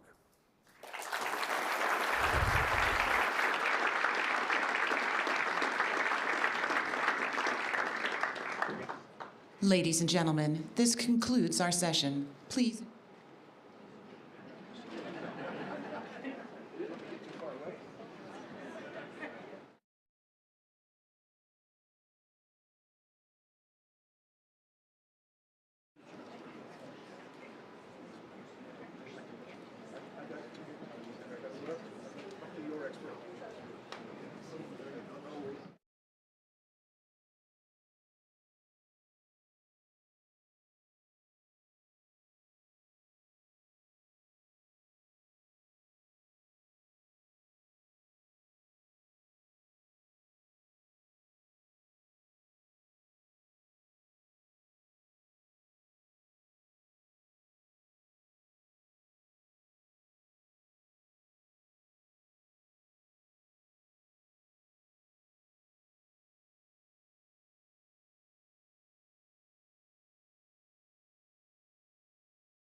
So welcome everybody to our first plenary session. And I would just like to take a moment to acknowledge the maker of these videos, which I just explained to the minister are provocative every year. Can we just applaud Steve Marcus, who always gets us going, frankly, in such a great direction. I'm not going to take much time introducing our panel because, Peter, you introduced the minister. Let me just add two personal comments about the minister. I'm from the city of Toronto, and that is where the minister contributed to the well-being and public safety of all of us for 39 years. So he may be a new Minister of Defense, but he's not new to me. And then in hyper-partisanship, he neglected to mention one comment about the minister. He is a graduate of the University of Toronto. I just want to acknowledge that in public, sir. Sitting next to the minister is, of course, Senator Jean Shaheen. Welcome back, Senator. It is always a pleasure to have you with us. And Senator Rich, welcome back. It is just a great pleasure to have you here. Both of these people need no introduction to the Halifax Forum. Last but not least is Alexandra Matvichuk. And there's her biography in the materials, but when I met Alexandra just before the panel started, I said to her, tell me a little about yourself. And she said, I am a human rights lawyer.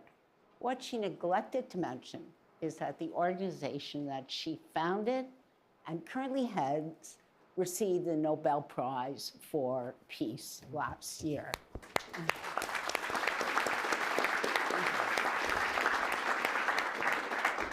So welcome, Alexandra, to your first Halifax Security Forum. I'm going to start with you, Alexandra, and ask the question that this panel puts on the table, and frankly, that the video puts on the table. Brendan Nelson earlier today at a lunch for the Women in Peace Fellowship said, and I think entirely correctly, we are in the midst of the most profound geopolitical transformation of the last 75 years.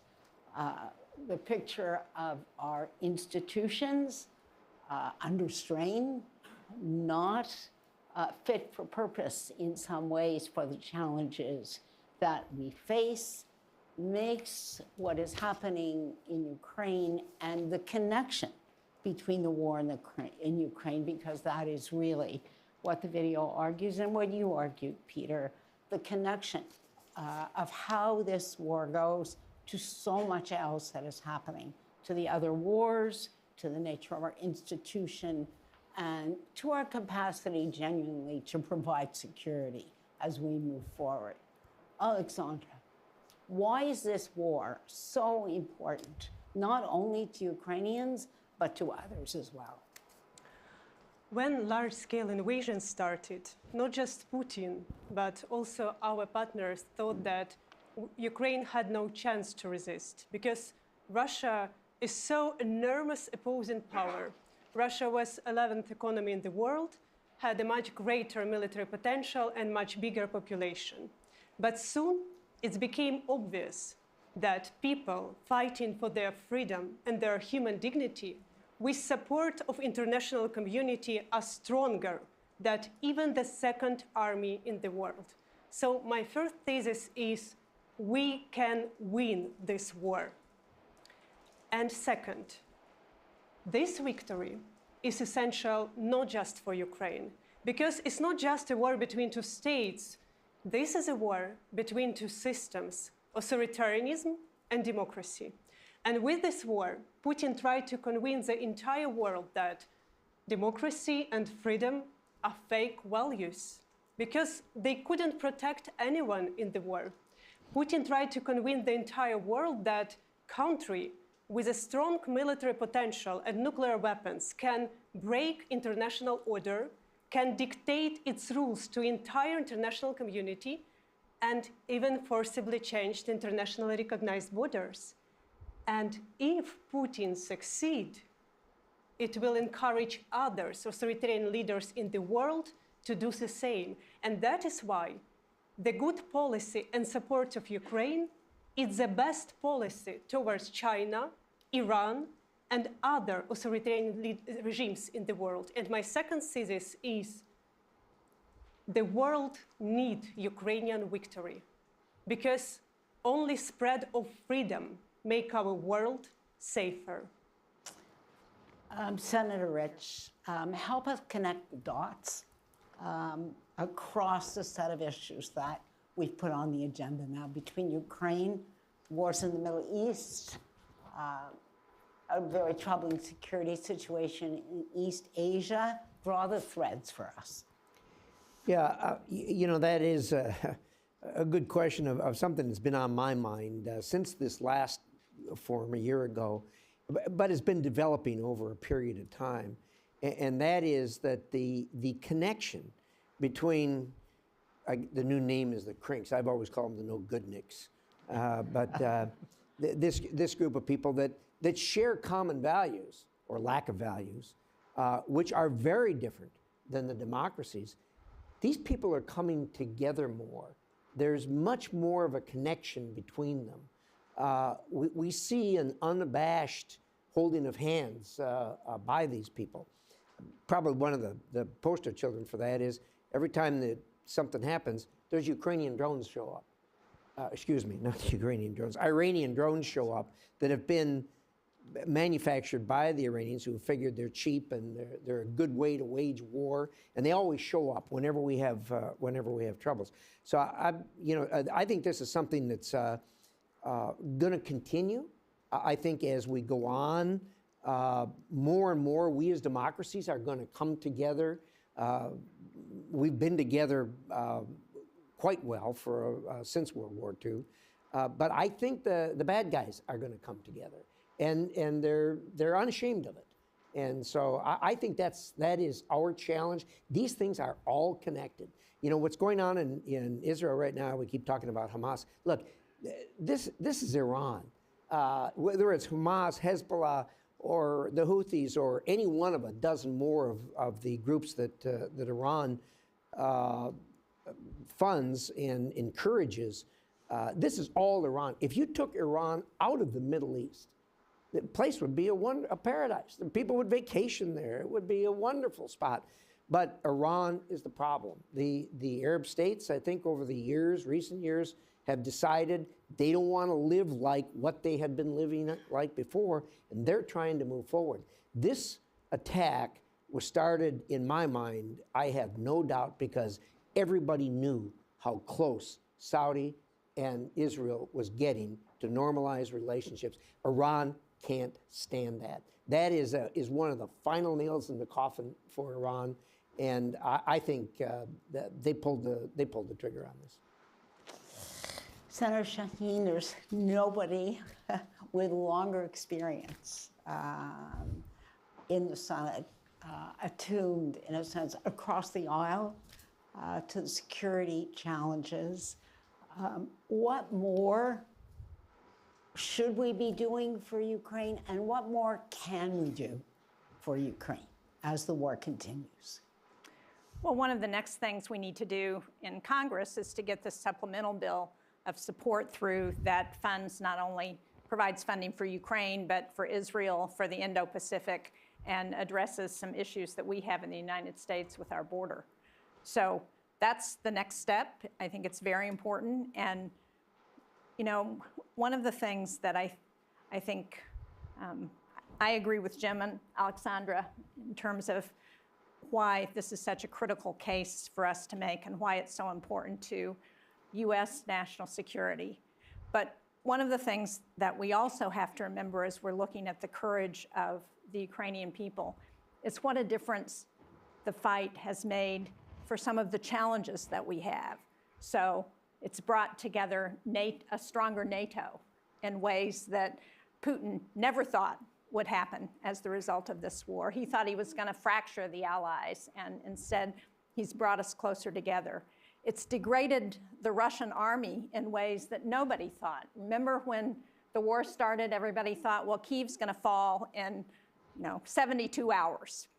And here they are, they're still fighting. Nobody thought the Russian army could be taken down in that way.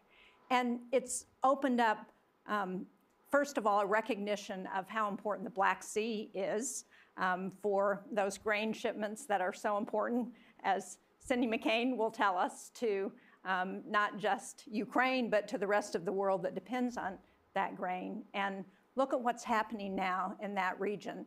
The countries are coming together. They're bypassing Russia. Russia's ships are now out of Crimea, and because the Ukrainians have taken on the Russian fleet that's in Crimea, and the countries of the Black Sea region are coming together and opening new grain routes in ways that they weren't even thinking about before.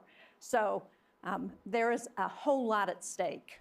And my colleagues on the panel have just made a very eloquent case for why this is so important to all of us.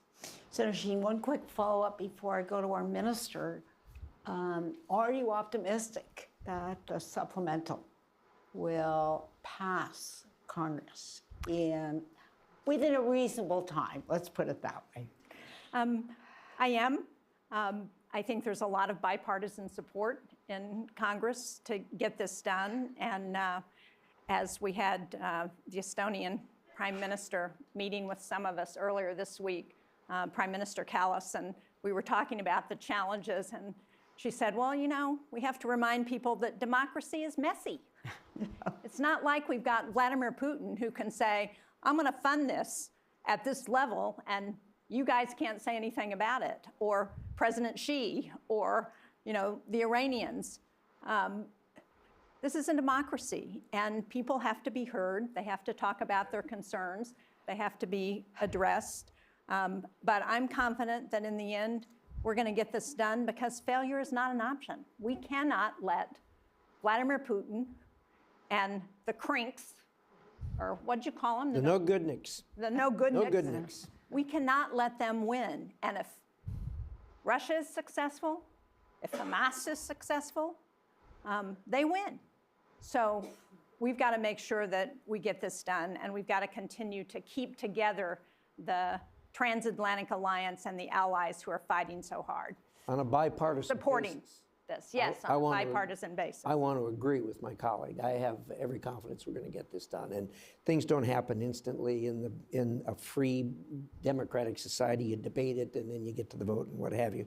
One of the questions you asked, or supposed to be asked, I guess, on the panel is what more can we do for Ukraine?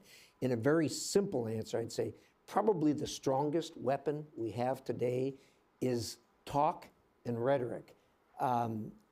Vladimir Putin, I have reason to believe, and other people in this room, I'm sure, have reason to believe, he believes he's going to win this war by outlasting us.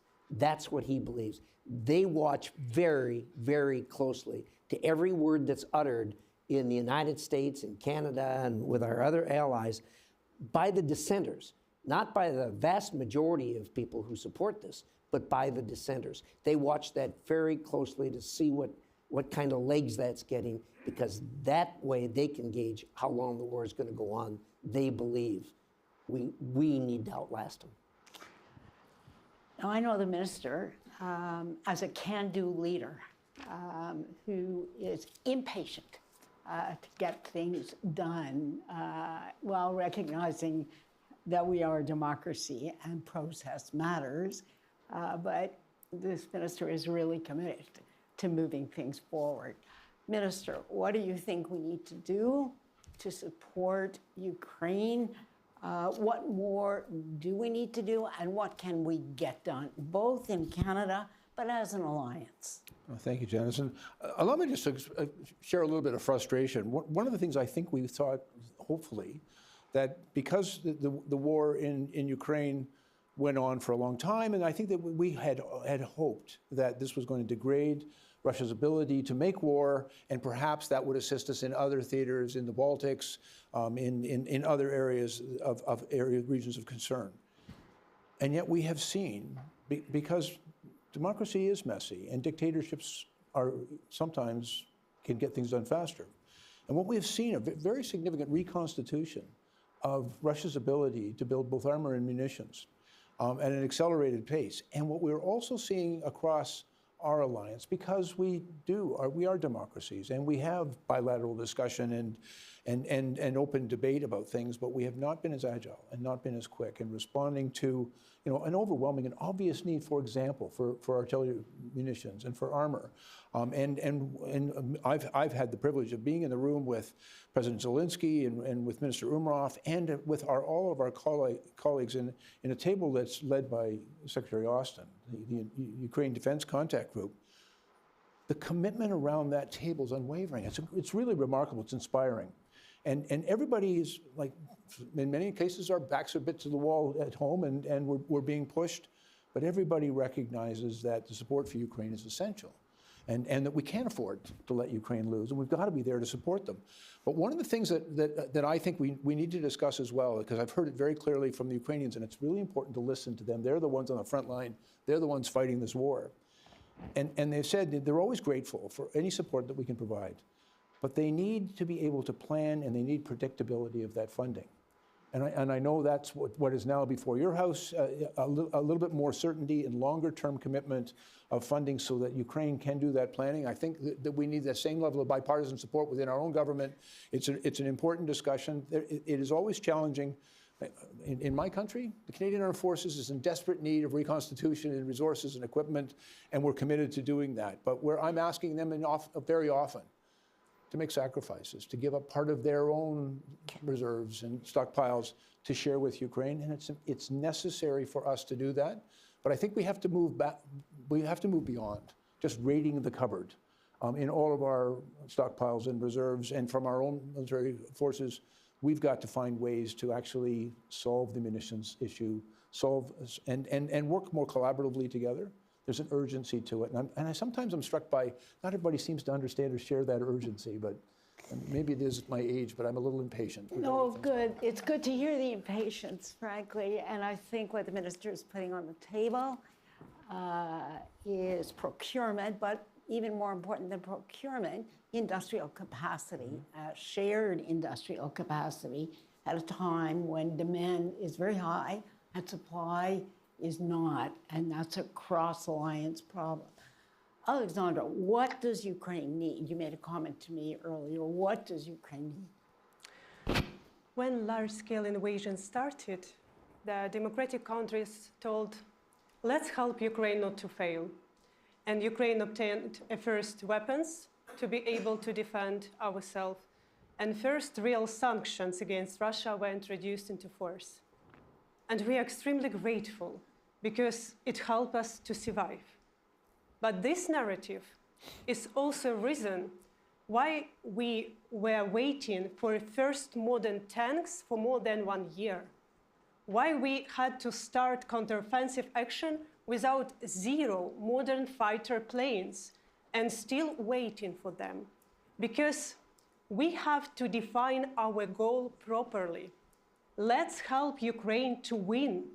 There is a huge differences between let's help Ukraine not to fail and let's help Ukraine to win. And we can practically measure these differences in types of weapons, in gravity of sanctions, and speed of decisions. So my point is that we have to reframe the slogan as long as it takes to another one.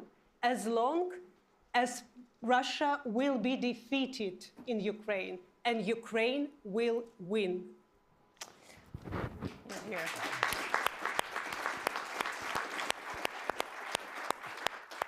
Senator Rich, ministers put on the table longer-term planning because training takes time. Standing up manufacturing capacity takes time in an alliance. Lay out the agenda. Sure. lay out the agenda. I'm going to come to Senator Shaheen. Yeah, first of all, that's a very legitimate, I think, criticism of all of us about where we are on our military-industrial base, and the fact that it really has deteriorated to a degree. Supply chain's the new thing to talk about. COVID started it. But it wasn't just COVID. Now that we've gotten into these military conflicts where they're eating up a lot of ammunition and a lot of military supplies, we've realized we went back out and said to the manufacturers of the HIMARS, hey, we just gave Ukraine a bunch of, make us some more. And they said, guys, that was so long time ago, we don't have the manufacturing line anymore. We got to stand it back up. And everybody gulped and said, what? I thought you just, put in an order, like call eBay or call Prime or something. Tell them to deliver a truckload of 155 shells. It isn't like that. And I think that even more importantly, as you examine the supply chain, we find out there's critical parts of the supply chain. Probably the poster child for that is microchips, semiconductors, are coming from China, for crying out loud. That's a supply chain. This is nonsense. And so we are reviewing that. If you get together with the private sector, which we do all the time, and of course, private sector is who we are, they will say, well, we're always happy to do these things, but we have to do planning. And when you have a budget and the military puts in an order for X, they plan for it, they gear up, they do it, but then when they're over, if there's no stream of funding, they're not going to continue to do that, obviously. They're interested in making a profit. So look, we know, we get it. It is a weakness that we've had, but I can tell you that we are single-mindedly doing something about that. And this has been a learning experience for us, and we're not going to get bit again on this. Senator Shaheen. Well, one of the things that's in the supplemental is some additional support for the private sector, so we can replenish our own stocks at the same time we're providing weapons and ammunition to Ukraine. Excuse me, so that's really important. But the other thing you started, and Peter started talking about, a need to change some of the institutions. You talk about certainty. There is no question that I am very concerned about the fact that we are funding our government in the United States a month at a time here with a continuing resolution. I think that is unsustainable.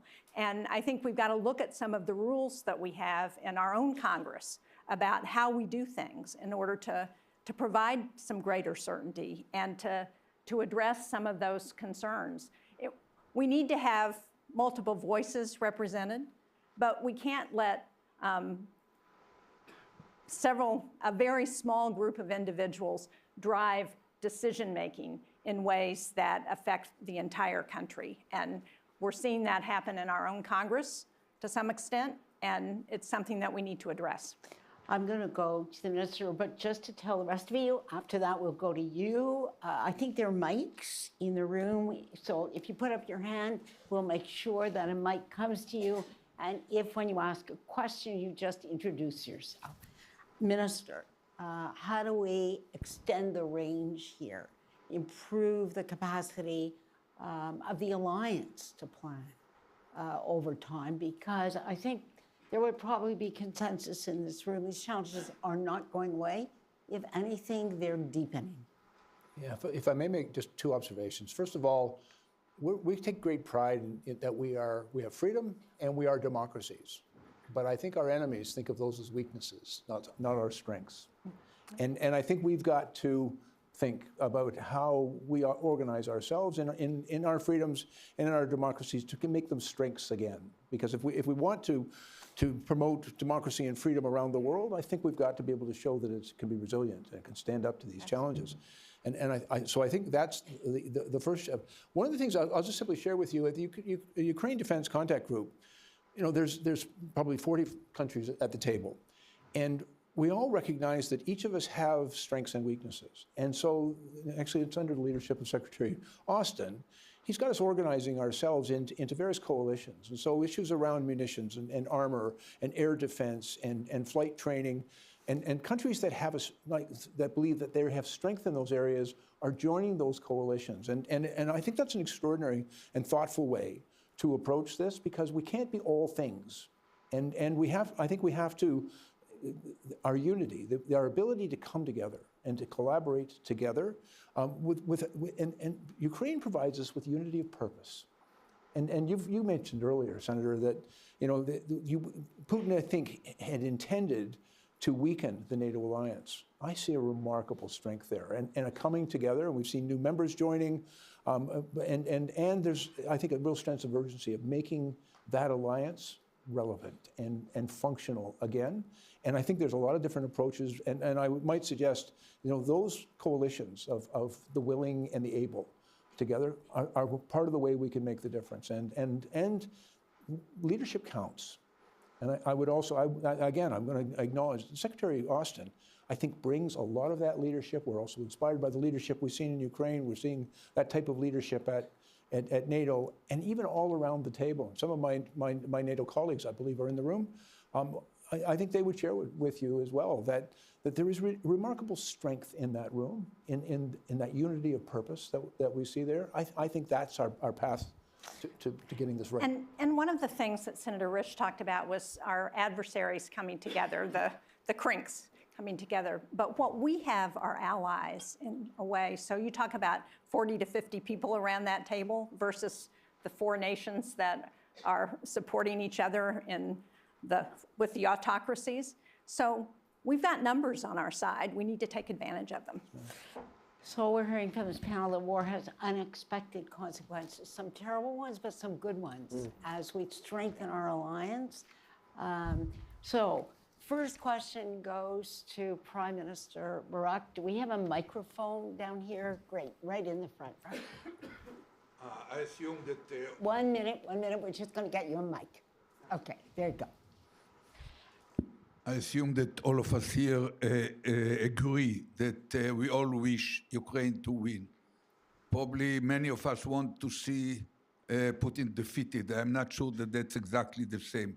But in real life, you always need much more concrete, even in order to support you, much more concrete definition of what Ukraine perceives as winning in terms of territorial gains, military results, and political results. Can you give us some more details about it?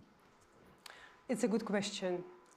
Victory for Ukraine means not just to repel Russian troops out and to restore international order, to liberate people in Crimea, in Luhansk, Donetsk, Kherson, Zaporizhia, and other parts of the Ukrainian territories. But victory for Ukraine also means to succeed in democratic transition of our country.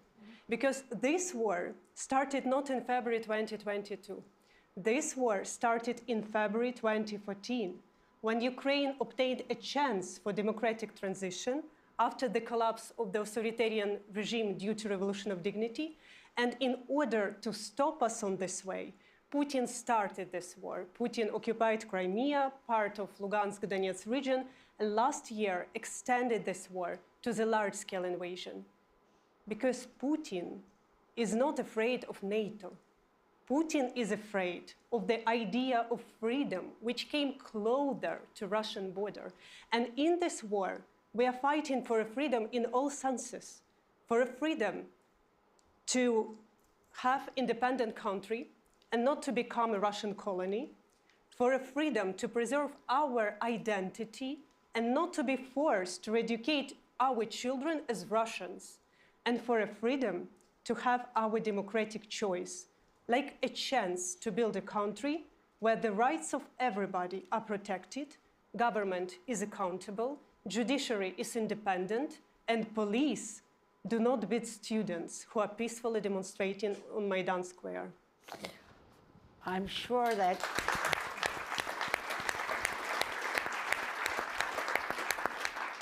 as Alexander finished her comments, I was thinking to myself, John McCain would just have loved to hear what you just said, Alexander. There's so many questions. Let's go to the back of the room, right there. That's great. Hi, Dixon Osborne, Executive Director of the Institute for Strategic Dialogue in the United States. And Janice, one of the threads that I think connects Russia, China, Iran, and I'd say also non-state actors and domestic extremists is the information environment. Now, we have seen information campaigns where Russia accused Ukraine of sending arms to Hamas. We've seen domestic extremists in the United States posting the electric grid of Israel online and calling for the taking down of the critical infrastructure in Israel. Information operations. So the question is? Yeah, information operations is nothing new, but it's increasing and escalating. And the question is, what can we do? What can we do? Senator Rich, you want to lead us off? No. Gene and I just had a conversation about this, I think today or yesterday. Today. One of the difficulties, I hate to use that word, is we got a First Amendment.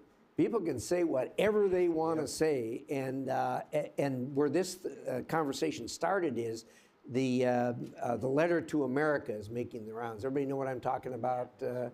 Osama bin Laden's letter to America, where he made the case that terrorism and violence are just fine as long as it is in the name of resistance. You can resist if you feel bad because you're oppressed. You can resist that using terrorism and violence. And believe it or not, that thing is been repeated over and over again. I don't know what the answer to that is, other than in a free society, we believe that the truth will prevail. The truth will come out. But there's, without the suspension of the First Amendment, I don't know what you do about stopping those things. Gene, you answer the question. You're better. Well, let me just say, as we all know, the internet has made this problem exponentially worse. Yep. And I remember being in a hearing with General Breedlove back after the Russians shot down the KLM liner. And General Breedlove said, you know, as long as it's going to take us 2 years to confirm that it was Russia that shot down this airliner, instead of being able to put out right away, this is what happened, and correct the record, we've got a problem. And we have a number of entities in the US that are designed to try and combat that misinformation. But I think we've done a really lousy job with the internet at looking at how we regulate. We just had Meta, I think, decide that they weren't going to crack down on people who were claiming that the 2020 election in the US was false. Well, I think that's a problem. I'm a capitalist. I believe in the private sector, but I think the private sector has to be responsible. And that's not responsible. And we need to do a better job. And we need to do a better job as we look at the AI revolution that we're facing. We need to do a much better job at dealing with that AI revolution than we've done with the internet and information. And I think it remains to be seen how we're going to address that. But we better do better. We can learn an enormous amount from the failures on the internet for the problem that we face today. A question I'm going to look over there. Yes. Thank you very much. Darren Fisher, Canadian Member of Parliament. A quick one here. With the Russia-Ukraine war on the second and third and fourth page of the news now, every day and every night on our newscasts, who wins when that becomes a second and third, fourth page? What does that do for Putin? What does it do for Ukraine? Minister, you want that one? First of all, I think there is a concern because of all the world's become an incredibly complex and difficult place, and so sometimes it doesn't make the front page.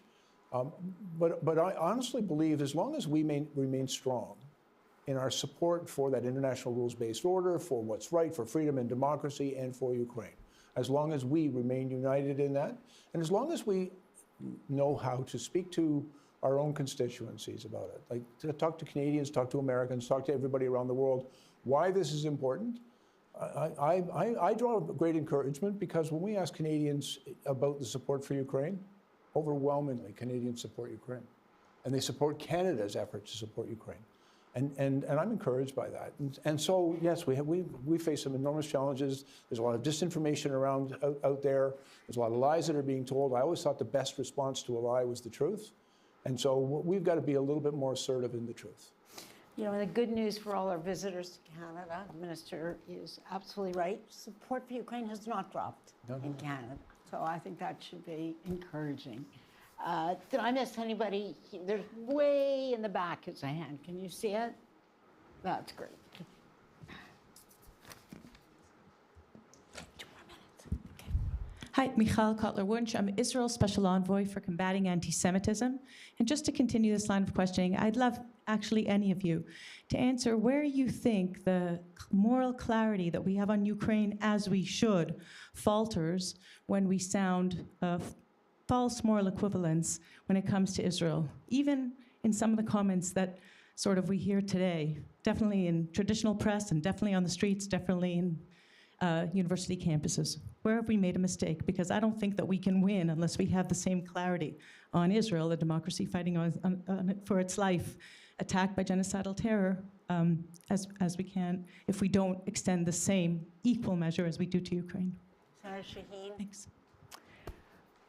Well, I think we've heard from your Prime Minister here in Canada, we've heard from President Biden, and we've heard from leaders around the world who condemned Hamas, condemned this brutal attack, defended Israel's right to protect itself. I think one of the things that I've heard from my constituents in the wake of the fighting is concern about some of the sentiments that have been unleashed on college campuses around anti-Semitism, the Islamophobia, so it's on both sides. And I think it's really important for all leaders to condemn that kind of hatred wherever it exists and to try and provide factual information to young people who sometimes may not have the full story.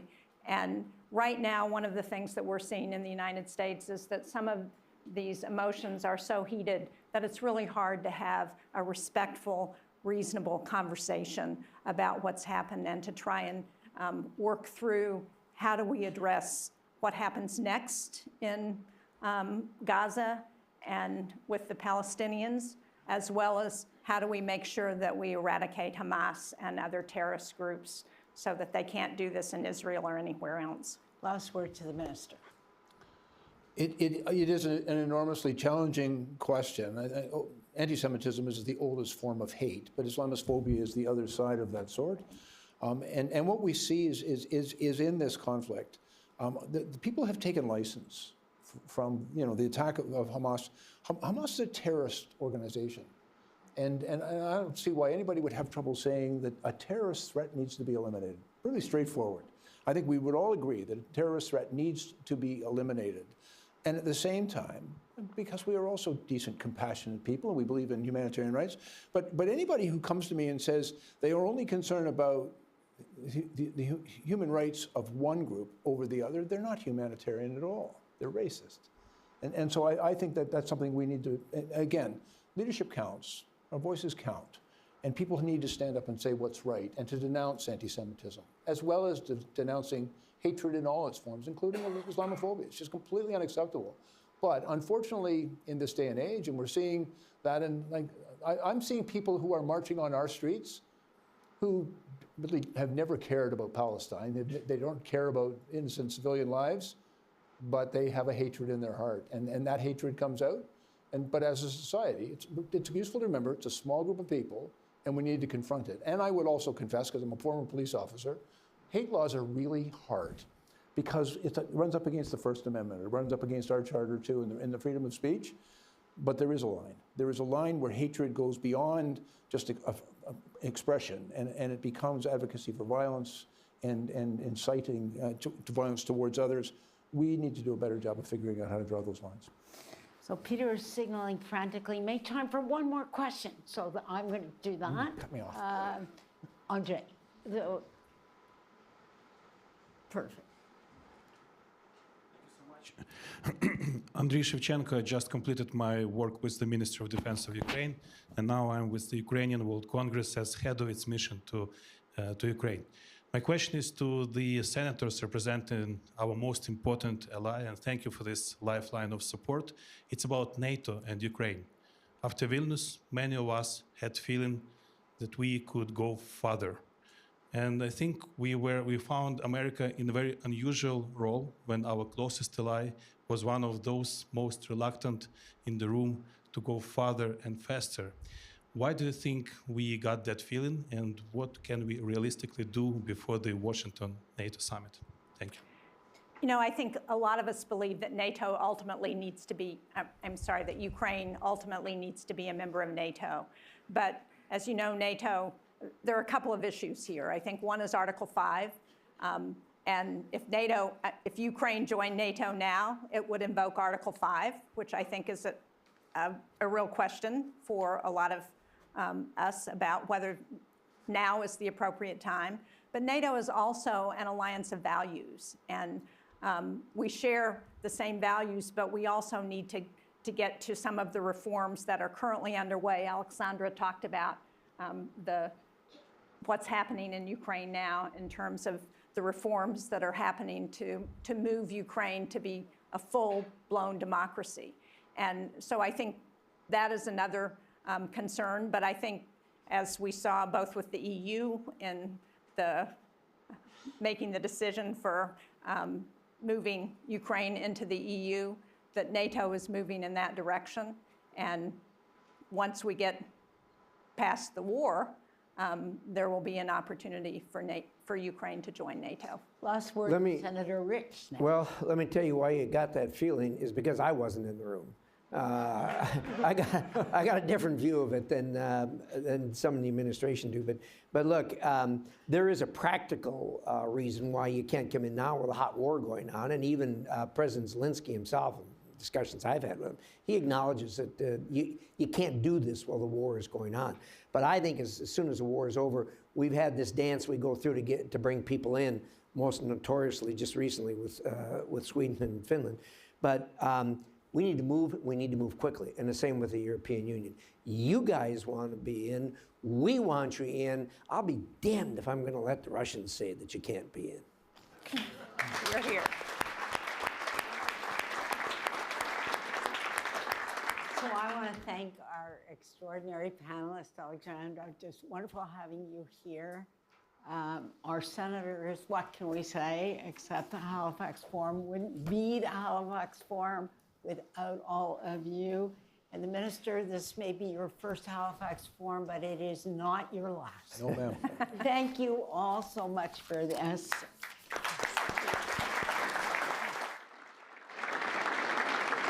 Please join us for coffee and exhibits in the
welcome back. My name is Josh Rogan. I'm a columnist with the Washington Post. Welcome to panel 2, and thank you to the Canadian government for hosting us, and thank you to our esteemed honorable congressional delegation for attending, and thank you to Peter for making us the only thing standing between this crowd and the lobster dinner. I'm proud to say this is my 11th Halifax International Security Forum. And as I look around the room, I'm very heartened to see a lot of familiar faces. I'm also very happy to see some new faces, some people I hope to meet over the course of the next 2 days. Unfortunately, for those of you who are new, you won't be able to experience one of the early treats of the Halifax Forum, which is that Senator John McCain would give an impromptu comedic performance at the lobster dinner every night. But lucky for you, I preserved some of his jokes. You can say these with me if you remember them. What was funny about the McCain stand-up routine, of course, was not the jokes themselves, but the fact that he said the same ones every single year in a row. His most famous one was about his loss in the 2008 election. He said, after I lost my presidential election, I slept like a baby. Sleep for 2 hours, wake up and cry. Sleep for 2 hours, wake up and cry. He had a famous one about the 2 inmates standing on the chow line at the Illinois State Prison. One turns to the other and says, you know, the food was a lot better here when you were governor. And then the final one, which I'm sure you guys all remember. What's the difference between a catfish and a lawyer? One is a scum-sucking bottom dweller, and the other is a fish. Yes, exactly, exactly. Actually, my favorite John McCain quote was when he would quote Chinese Chairman Mao Zedong. And McCain would often say, as Mao would say, it's always darkest before it goes completely black. Now, what was funny, of course, is Mao never said that. And John McCain knew he never said that. He wouldn't quote Mao Zedong, but he loved to misquote Mao Zedong. But I keep bringing up that line at every Halifax Forum because it keeps seeming to get more and more true. We live in a chaotic world. We live in a world where the crises are mounting, where Ukraine is fighting for its survival, Israel is under attack, American warplanes are squaring off against Iranian-backed militias, heightened tensions in the South China Sea.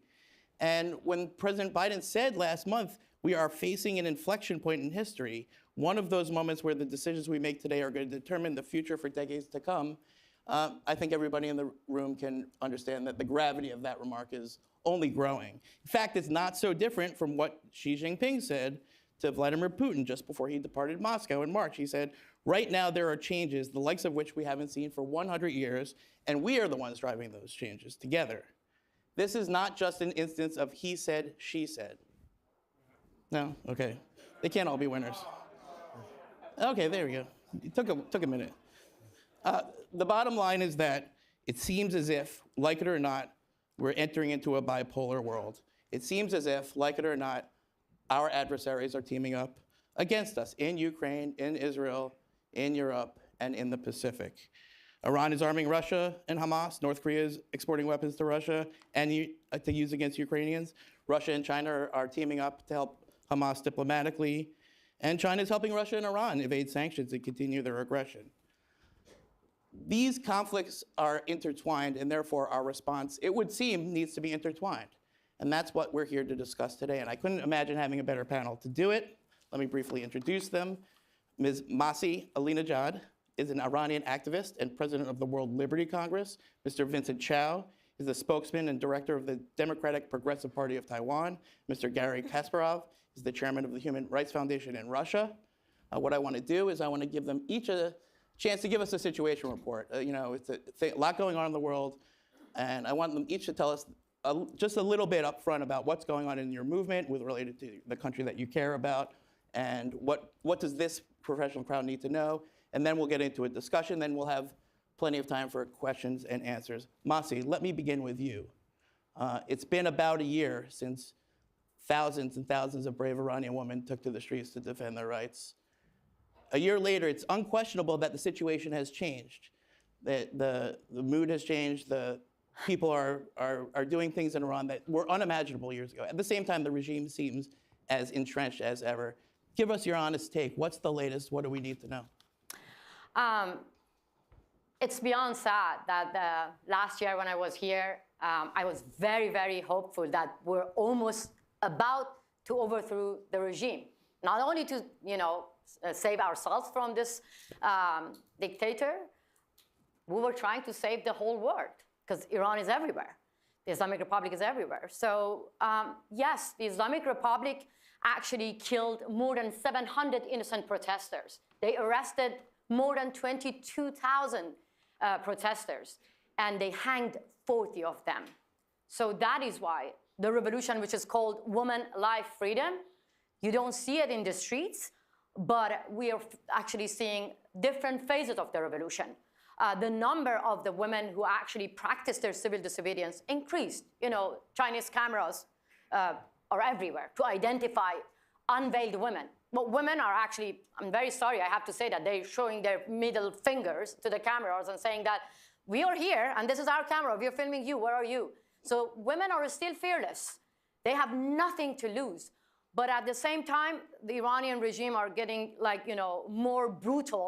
Right at the anniversary of Mahsa Amini, they killed another 16-year-old girl, Armita Gravand, for the crime of showing their hair. I really want to repeat it. For the crime of showing, how many women are here? Hands up, honestly. How many? Imagine how many. If you go to my country, you get killed for showing your hair. This is the simple way to explain the situation in Iran. But I want to say that people are still hopeful. The revolution happened inside the heart of every single person that I talked to them.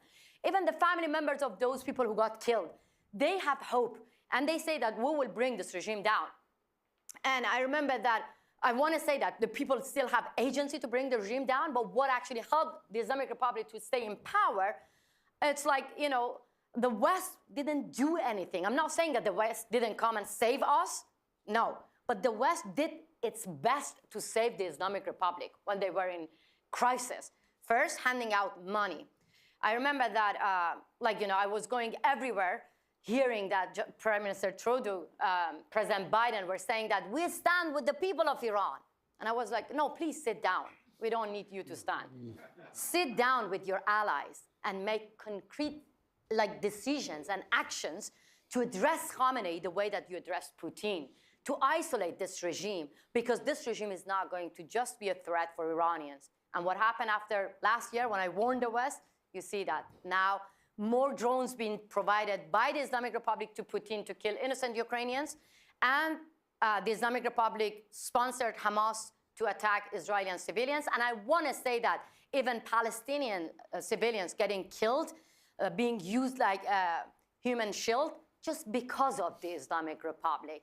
But I want to actually end up here that I still believe that Iranian women are leading one of the most prominent revolutions, and they are going to save the rest of the world from one of the most barbaric regimes. Thank you. Before we move on, let me just quickly press you, because you've made somewhat of a serious charge here, that the West has not done its job in standing beside these women. And I'd like to know, here we are a year later, what are the specifics of what you would have all of these kind people do? Here you have assembled a group of very powerful Western officials. Be specific. What could be done now? Very specific, very specific. It's a shame. It's a shame that the US government designated the Revolutionary Guards as a terrorist organization, but the US allies still hesitating to do this simple thing. And I want to say that Putin, Xi from China, and Khamenei, they're more united than democratic countries. So this is very specific things. First, criminalize the Revolutionary Guards as a terrorist organization. Second, in Canada, here, there are more than 700 Islamic Republic agents, the relative of those who say death to America, death to West. They're living here and their luxury lives. But the family members of those who got killed by the same members of Revolutionary Guards, they're being denied visa to come to Canada. So clearly, kick them out. Not because they are the threats for us Iranians, they are threats for democracy, for Canadians as well. These are specific things. And another thing that I want to say, which is very, very, it's not too much to ask, is like, it's a revolution led by women. I want to see women everywhere, everywhere. You see demonstrations now, pro-Palestine demonstrations everywhere. But where were you when women were getting killed in my country? Teenagers were getting killed and raped in prison. Women facing rape, just being women. Where were you? So I want women's march in Iran is bloody. I want to see all women to feel that if you don't help Iranian women to get rid of this religious dictatorship, this virus, they're going to be here and they're going to kill they're going to end democracy. If we don't get united to end the Islamic Republic, they will get united and they will end every single of you. All right, well, that was very specific. Thank you very much. I'm sorry. Yeah. I asked for specifics. Get Yeah, specifics. I was very clear. They're going to end all of you. Vincent, let me turn to you. Taiwan. What is the current security situation of Taiwan? What do you see in terms of the latest in Chinese military, but also economic aggression? Is Beijing interfering in your upcoming election? And what would you recommend that we think and do about that? Well, first of all, thank you, Josh. And for those that don't know, Josh has done incredible reporting on Taiwan, and I'm sure he will earn his place on China's blacklist soon, if not already. Perhaps fingers crossed. Peter one day. Fingers crossed again. The truth of the matter is we have about 50-odd days into our elections on January 13th. You know, I should be in Taipei. Nothing was going to keep me away from my Halifax lobster dinner, so I've made my choice. But I think we should look at it this way, sort of in the post-election period and the prior to the election period. So let me start with kind of the prior to election period. So over the past 2 years or so, we've seen a number of things. We've seen, first of all, military adventurism in the Taiwan Strait, unprecedented amounts of Chinese fighter jets, Chinese naval vessels encircling Taiwan, bringing military pressure against Taiwan, eroding the very concept of the center line. So this is all well documented. It's out there. Second issue, economic sanctions against Taiwanese agricultural products in particular. This has been very targeted. So the Chinese are very sophisticated nowadays. They don't enact blanket bans. They look at political pressure points. They look at communities that are friendlier towards the administration. They look at communities that may vote a certain way, and they enact economic actions in response to that. That's the second part. The third part is really sowing division and disunity within our society, bringing disrepute, bringing criticism against our government institutions and democratic institutions. And this is the very nature of the CCP, I mean, in fact. Now, just now we are heading again into the final stretches of the election, and things have somewhat shifted. So everything I spoke about earlier, that was maybe in the prior to September period. Right now, we're seeing a much more sophisticated campaign focused on three major tenets: disinformation, disinformation, and disinformation. They know that military actions, economic actions ultimately backfire. I mean, they've backfired in the past. So what they're focused on right now is spreading disinformation within our societies that focus on one thing: undermining support for this current administration. Now, they have a finger on the scale. I mean, they have to be. They have one desired outcome in this election. I'm not going into that. But the truth of the matter is that it's a whole society effort. So I'll give one example, and this is very, very telling. So there's a front page newspaper article just a few weeks ago, a few months at this point, about the US pressuring Taiwan to build what? Build bioweapons. Build bioweapons in Taiwan. Oh my God. Now, is that true? That fake news? I think we could probably ask anybody in this room Coons, here. you know about that? No. It's a no comment from me. I would assume that our esteemed senators here would know something about the United States government pressuring Taiwan to build bioweapons. And this is the truth of the matter, is that it was very sophisticated disinformation. The telltale signs were no longer there. I mean, they still were, but they weren't as apparent as years past. So it's not true? It's obviously not true. Got it. Just making sure. You would have a scoop for the next column of yours if it was. But the point is that they're not going to convince everybody, but they're going to convince somebody. And that's the danger that they bring to any democracy, not only in Taiwan, but around the world. And so we're hyper-focused on this prior to the election, and we hope, as President Biden recently said during APEC, that China not only respects our democracy, but does not put a finger on a scale in influencing our vote. And we hope that takes place. So President Biden said in his press conference that he told Xi Jinping not to interfere. This was, I think, an unnamed administration official. Oh, I'm sorry. Shared this with the press, that President Biden had told Xi Jinping that the Chinese should not interfere with our election and they should respect our democracy. And what you're saying is that ship has already sailed. I'm saying that that ship has sailed, but we forever remain hopeful. Excellent. Thank you. Thank you. Gary, let me turn to you. Russia, Ukraine. I mean, it will be the subject of every panel this weekend, but from your perspective as a human rights defender, from your perspective as a dissident, what do you think is most important for these esteemed audience members to know about the current state of affairs? I don't know where to start, so I can say probably that I'm incorrigible optimist by nature, but my natural optimism has been tested lately. My first article about existential threat from Vladimir Putin to the free world dated back to January 4, 2001 in the Wall Street Journal. That was the year where President Bush looked deep into Putin's soul and found something there. And Senator McCain wisely said that looking at Putin, you should only look at his forehead and see 3 capital letters, KGB.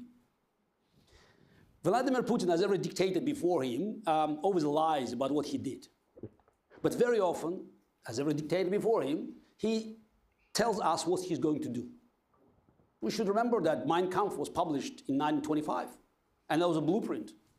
But who paid attention to a leader of a small nationalistic party in Germany? I mean, who could have imagined that 8 years later they would be in power? Vladimir Putin made all these statements being in power. So back in 2005, he said the collapse of the Soviet Union was the greatest geopolitical disaster of the 20th century. Was it clear? Yeah, I'm not sure Putin already was convinced that he could deliver on his promises, but that was in his mind. Every statement Putin did from the very beginning, by the way, his first act as president of Russia was to restore Soviet national anthem. You say symbolic, absolutely. Symbolism, that's in the core of every dictatorship. So his intentions were very clear. It was about opportunity, and the free world offered him these opportunities. Just again, not to be mistaken, back in 2007, at the Munich Security Conference, looking into the eyes of the leaders of the free world, Vladimir Putin said, NATO must go back to 1997 borders. Didn't he? Response? Nothing. Next year, just to prove that he was not just throwing words, he attacked the Republic of Georgia. The reaction? Nothing. By the way, it's in a few years after this invasion, I wrote an article in the Wall Street Journal, and I said the next will be Ukraine. They asked me, how did I know? I said, I looked at the map. And again, I believe Vladimir Putin. We have to believe dictators. By the way, when you look at the list of their promises, they keep delivering on them. When people say, Iran, oh, it's for domestic consumption, they want to destroy the state of Israel. No, they want to destroy the state of Israel. Yeah. This is very much the policy. So we made these mistakes in the 30s of the last century. We're making this mistake now. And Vladimir Putin is very serious. So in 2014, after annexation of Crimea, I was dead sure he would go for the whole Ukraine. Why? Because he said it. Because Russian propaganda 24/7 kept saying that. Ironically, nobody wanted to hear that. I wrote the book, Winter is Coming, Why Vladimir Putin and Elements of Revolt Must Be Stopped back in 2015. The reception was quite timid. Yeah, I was viewed as, oh, it's a Russian radical. Of course, you know, he hates Putin. And yeah, yes, I have reasons to hate Putin. Yeah, but it was not a threat just to us.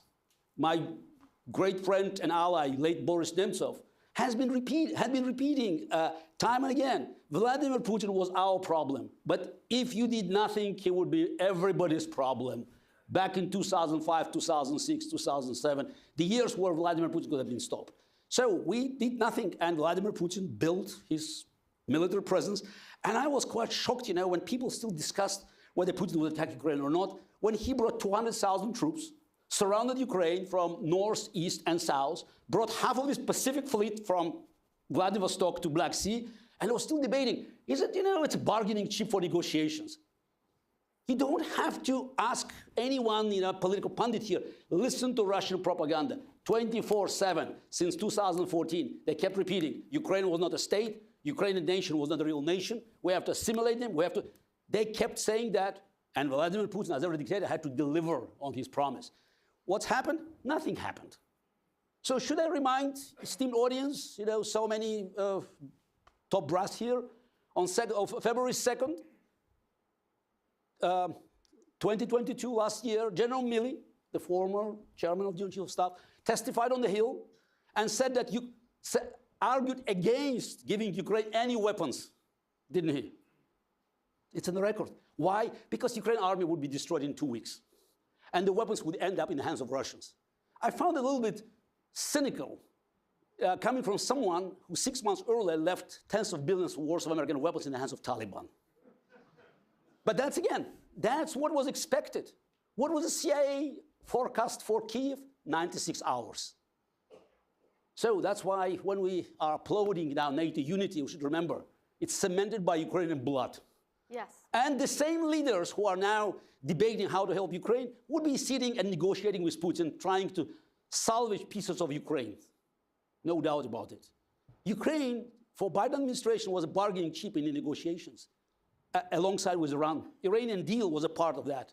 And Ukraine was there, so losing part of Ukraine would not be a problem. And by the way, tell me, I'm a Russian, I'm earned rights to be paranoid. Tell me that as we speak now, Jake Sullivan and Bill Burns are not negotiating with Russians the partition of Ukraine. Anybody is willing to say that now, just it's not happening? It is happening. Because America this administration doesn't want Ukraine to win. That's very clear. Because the war could have won a year ago. Why are we talking about $60 billion or $100 billion package? The weapons that Ukraine needs to win the war are collecting dust in American storage. Thousands of tanks, ATACMS, F-16s, Grey Eagle drones, it's all sitting there. But the great strategists are calculating distance for ATACMS not to reach the bridge. Because Bill Burns promised Russians not to attack the bridge and not to interfere with Russian, as he called, domestic affairs. So this is a sad truth. That's why we don't hear Ukraine must win. My apology for Canadian minister who said it today. But Americans always say we'll stand with Ukraine as long as it takes. The phrase is not finished because it could be we stand with Ukraine as long as it takes for us to make a deal with Moscow. So all right, Gary, let's. Oh, okay, fine. That's enough to chew on, and I'm not going to try to fact check that whole thing. Just to finish. Yeah. Just to finish really? that Okay. regarding Russia. Right. So I always say that you don't expect changes in Russia before Ukrainian flag is raised in Sevastopol. And my only wish is the Russian men will have half of the courage of Iranian women. Thank you. Thank you, thank you. You'll have another chance, I promise, to talk. I'm not going to fact check that all, but just point out very quickly that the administration does not acknowledge that it's negotiating with Russia. The partition, they would contest that. We're going to leave it. We're going to leave it there. Yeah. Denying. Can you deny it? Okay. Well, I can't. I'm not in a position. I'm just. Ask him. Just for the record, that's not been established. But anyway, let's move on. Okay. So, what I want to do with the next piece of this panel here is to tease out the actual task that we're here to do, which is to prove, to show, to persuade people that these conflicts are linked. It's not enough to just say it. We have to show it, okay? We have to produce the evidence. And so why not take this time we have here today? First, same order. First, I'm going to ask you, Masi, to tell us from your perspective, from your expertise, how Russia and China are interfering in the Iran issue. Then I'm going to ask Vincent to answer how Russia and Iran are interfering in the Taiwan issue. And then I'm going to ask Gary to talk about how Iran and China are interfering in the Russia issue. And let's give real evidence, real examples to prove the case that the Chinks, erase that, the Crinks. I apologize, that was an innocent mistake, is a real thing. Go. Crinks? Yes. I mean, honestly, when I heard the word crinks from Peter, I was like, this should go viral on TikTok, not Osama bin Laden's letter to America. You know, that breaks my heart. As a woman coming from Middle East, crinks, see, Islamic Republic is in the middle. Like, whether the war is in the heart of Europe, Islamic Republic is in the middle. Whether it's Hamas, Islamic Republic is in the middle. The money from poor people, which suffering from poverty, lack of electricity, lack of water in Iran, goes to the proxies in the Middle East and goes to provide drones to Putin to kill innocent Ukrainians. So crinks, it's the real problem. And I have to say that it breaks my heart more because when I see that how dictators are making, creating an alliance of, the network that they're creating, helping each other, providing technology for surveillance, for censorship, how to spread fake news, misinformation, disinformation. how to use even social media. This is how dictators are helping. Russian dictators are helping the Islamic Republic and providing cameras, which is everywhere, as I mentioned, everywhere in Iran, to identify unveiled women. When we asked the Iranian regime that why you never identified those who killed 1,500 innocent protesters only in 3 days, they say that we couldn't find them. But they have cameras to find women if they show their hair. So this camera is being provided by the Chinese government. And as we see, there's a contract between Russia, agreement between Russia and Iran for 20 years. Agreement between China and Islamic Republic for 20 years. Recently, there's another agreement between Iranian regime and Bolivian government that how Islamic regime provide military aid for Bolivian government. So we see that Revolutionary Guards are everywhere, everywhere. But lack of actions from the other side, democratic countries, is actually emboldening Iranian regime to do whatever they want to do. So I'm sure that about, the deal, Gary mentioned it very well. The deal is there, and how they want to get successful, they go after dual national citizens. It's not just, these, it's very sad that you see that Swedish citizens, like a German citizen, UK citizen, British citizen, US citizens are being used like bargaining chip in Iran to bring all the government on the table to negotiate with them. So this is how dictators are like helping each other, supporting each other to oppress people inside Iran. Another thing that they're really good at transnational repression, targeting their own dissidents beyond their own borders. I myself, I'm a survivor of assassination plot. And the guy who actually got arrested in front of my house in Brooklyn with AK-47 was part of a Eastern Europe criminal gang. So this is the reality. The dictators are really like helping each other and backing each other to oppress not only their own people, to oppress the people outside their own borders as well. And before we move on, if I could just ask you to talk a little bit about the Russian-Iranian partnership in Syria. We talk a lot about the partnership in Ukraine, but for 12 years, the Russians and the Iranians have been joining together to commit atrocities in Syria. What should we learn from that? Look, it was Bashar Assad publicly announced that we get our money from the Islamic Republic. And the president of the Islamic Republic, Hassan Rouhani, one time said that although we are suffering from sanction, this is what they put the blame always on the West. He said, although we are suffering from sanction, but we are proud to say that we are helping Bashar Assad, we are sending money to Hassan Nasrallah as well. So this is very clear to Iranians. And there was massive protests in Syria, Iraq, Lebanon, and Iran. The main slogan was against the Islamic Republic, sending money to the proxies. In Syria, it was clear, and Qasem Soleimani, who got killed by the US government, he was there. He was there, killing innocent children there. But I was shocked when he got killed by the US government. What happened, suddenly on the mainstream media, journalists, CNN, Channel 4, everywhere, calling him national hero. So these are the things that we have to talk. People in the Middle East, they know the roots of all the crises are the Islamic Republic. But people in the West are lost, or actually maybe buying time, I don't know, to get the deal and like negotiating with the killers.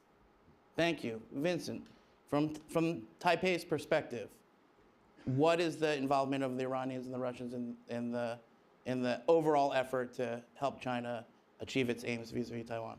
Well, let me quickly lay out a scenario. What happens if Russia wins in Ukraine tomorrow?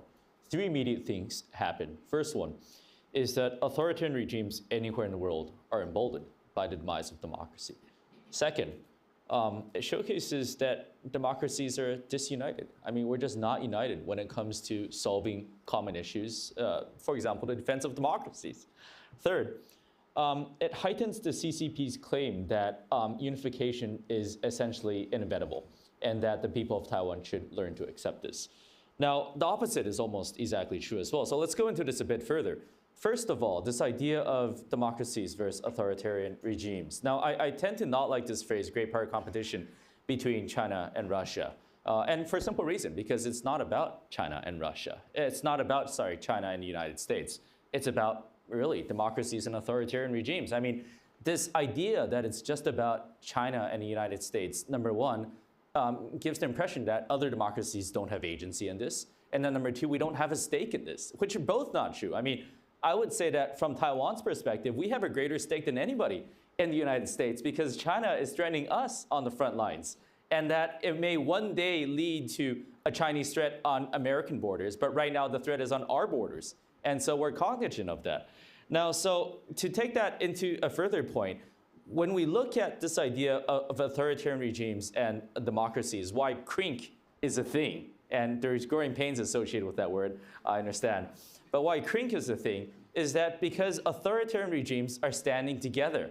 I mean, it's not an idea about China and Taiwan or Russia and Ukraine or Iran versus most of the global community, but it's an idea they find unity and strength. And this idea that by finding unity and strength, they further bring about disunity amongst Western democracies. So that's the point I wanted to draw. But more deeply into this idea about how it impacts China and Taiwan. So we have to understand that the key thing keeping peace and stability in the Taiwan Strait really is this idea that the risk and cost of Xi Jinping taking action must never be lower than the risk and cost of him not taking action. So to say, the risk and cost of Xi Jinping taking action must remain astronomically high, and the risk and cost of him not taking action must remain astronomically low. And we're going to achieve the latter, for example, in Taiwan, by maintaining the status quo, by maintaining our current constitutional order, by not engaging provocatively with the Chinese. That's basically what this administration has been doing over the past 8 years. But we're also going to have to keep our risk and cost for the Chinese astronomically high by engaging in effective defense reform, by uniting our society around a common threat we face, and then number three, by working with international partners to show deterrence. And so Ukraine throws a wrench in all of that.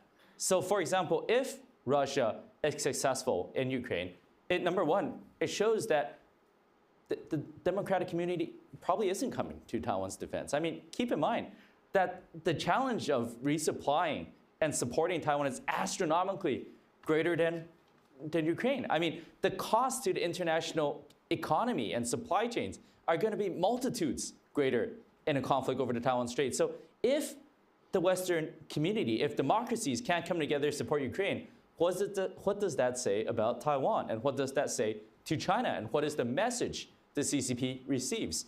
So all of this is tied together in that sense. When we think about risk and cost, Ukraine has to factor into it. And risk and cost is ultimately the only thing that rationally keeps Taiwan safe.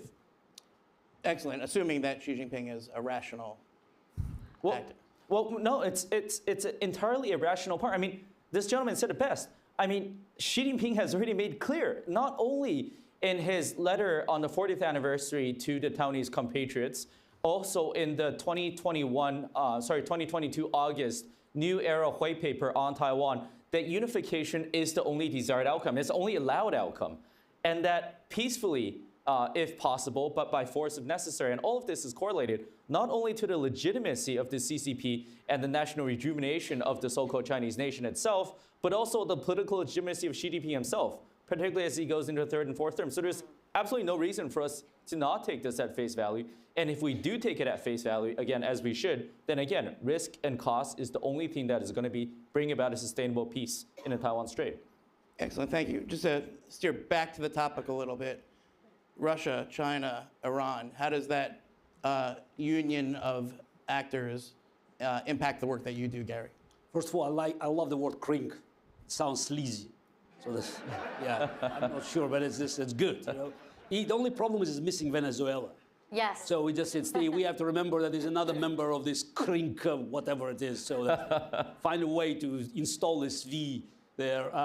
And by the way, this when we talk about all these potential hotspot on the map, please at one point we should talk about Venezuela, Guyana, the Crimean-style referendum that Maduro is preparing now. Obviously, with probably with some whispers from Moscow. So again, they work together. And we should not be mistaken by the fact that it's a small group. As Senator Shaheen said, there are only 4 or 5 of them, and we have many. Yeah, but they are devoted. We got 40 countries helping Ukraine, but Russia's military budget is over 20% of GDP. So that's why, again, Russia is small, compared to the global economy. but with 20, officially, probably it's more now. So that's why, again, we should recognize that dictators now are just fully, it's just not united. They know what is at stake. I'm not sure we do. So, and also, we should remember, dictators never ask why. It's always about why not. And I agree. It's about the cost. So I can bet my bottom dollar that last doubts about attack on Ukraine in Putin's head had disappeared when he watched the video of Americans stampeding Kabul. That's it, you know. What can you expect from these people? So, off go. Understood. So, let's pause there. And let me move to the next question because we're running a little bit low on time. I'm sorry, did you have a closing thought? Yeah, it's about this cooperation. I mean, as for cooperation, Russia and Iran, we know that. But it's not just, you know, Iran supplying drones. So Russia has been supplying Iran with nuclear technologies for decades. And also, you know, it's this, no doubt, who was behind Hamas attack? It was a very sophisticated attack. And by the way, simple question. Israelis had all the cameras there. How they could have missed such an operation, you know, well prepared with all the details, with Delta plans? It means they had another training base. And I bet you it was a training base that was protected from American surveillance. So I guess it's not just Iran. And also, Hamas used very sophisticated drones to actually to destroy Israeli defense. So what countries are cooperating now closely creating drones? Ukrainian friends can tell you that every week they come up with some new improvements, Russia and Iran. So again, it's just, you can find them all over the place. As for China, I think it's a nuance here. So yes, China is behind them, but China does not get involved directly. Obviously, China is encouraging Central Asian nations. So just recently there was an article, you know, I sent information to Globe and Mail about Canadian electric detonators from mines being shipped to Russia via Kyrgyzstan. Welcome, thank you very much. So, or French gunpowders via Kazakhstan. China is definitely behind it. But I think the Xi Jinping is trying to actually see, you know, what's best for him. Attacking Taiwan could be costly. But don't forget, there's one country that China looks as, you know, as at a potential prey. The Chinese official claims to Russia, they amount to 1.5 billion square kilometers.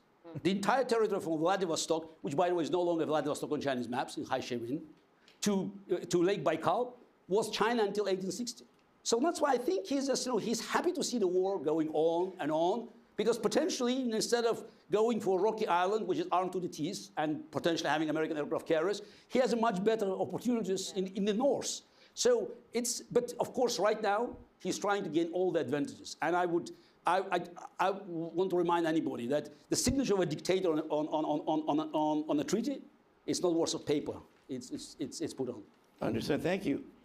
Before we go to questions, I really want to take some time to tackle what I think is a very often heard and in some cases legitimate critique of this idea.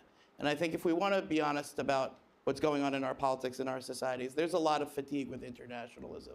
It seems clear that the benefits of globalization were not distributed equally inside of democracies. It seems clear that there's a rising dissatisfaction with intervention and a rising dissatisfaction with internationalism amongst the youth.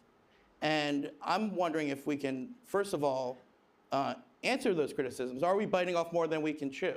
Are we creating the thing that we are fearing by grouping these countries together? In other words, are we creating a self-fulfilling prophecy? And why is it that you think that so many young people in democracies in both the right and the left are very skeptical of this idea and this project? And I'd like to start with you, Masi. I think because the leaders who can actually lead the youth are trying to be politically correct. And being politically correct, they are lost. That is why we're losing democracy here as well. I mean, honestly, think about it. I want to get back to the example that I said. The letter to America from Ben Laden is going viral. The youth are talking about this. It just reminds me of like the Supreme Leader, Ali Khamenei, sent a letter to America as well. So imagine like 4 years later, his letter goes viral among the youth, your children. How do you feel? Like these are, you know, the people that they can easily kill women for being women. But now they became like heroes in America. So this is very dangerous. We are coming from countries that we didn't take democracy for granted. That's why we are worried about the situation here in the West. So I want to use the opportunity to say that, like the dictators are, we talk about cranks, all the dictators, they don't share anything, like no ideology, no culture. They don't have anything in common. They only have one thing in common, being anti-democratic. So why the democratic countries that our values do not get us united? Well, we did recently, that's why I want to use the opportunity. We did recently, alongside Gary Kasparov and Leopoldo Lopez, opposition leader from Venezuela, we created a new initiative called World Liberty Congress. Instead of watching United Nations, that how these dictators are voting for each other, electing each other, which making the United Nations like a place for dictators, uniting all the dictators, we tried to unite all the freedom fighters, all the dissidents and leaders from 52 autocracy, 52 authoritarian regime. And we actually invited 200 dissidents in Lithuania last week. Guess what? We were all coming from different cultures, different countries, miles away from each other, but we were all shared the common values. And we were like, this is the place that we have to invite democratic leaders to come and hear us, to listen us, and to understand that we are not just fighting for ourselves. Democracy should be protected in the West as well. And that's why I'm worried. That's why maybe Gary Kasparov said that people for years and years saying that he's very radical. People calling me that I'm a very loud woman. I'm being proud to be a loud woman in the face of these clerics killing us. Yes.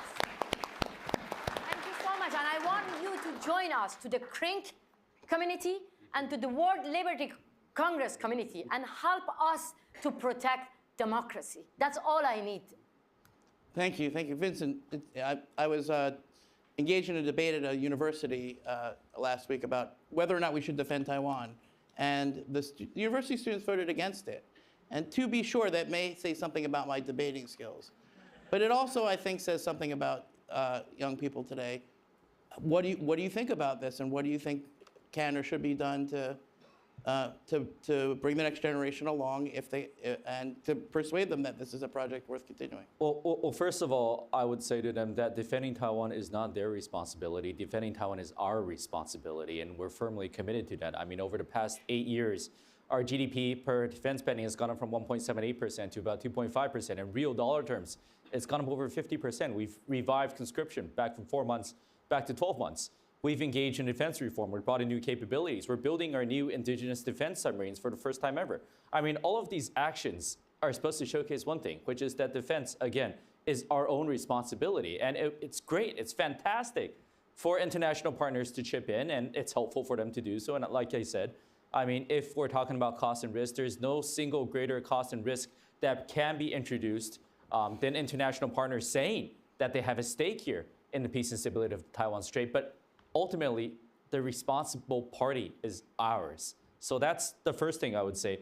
The second thing I would say is this, is that we're not asking for partners to chip in for Taiwan's security while not giving back to others. Let me put it back to Ukraine, for example. On Ukraine, we're the first Asian country to send a medical team to Ukraine, where probably the highest amount of humanitarian aid from anywhere in Asia has come from Taiwan, the people of Taiwan.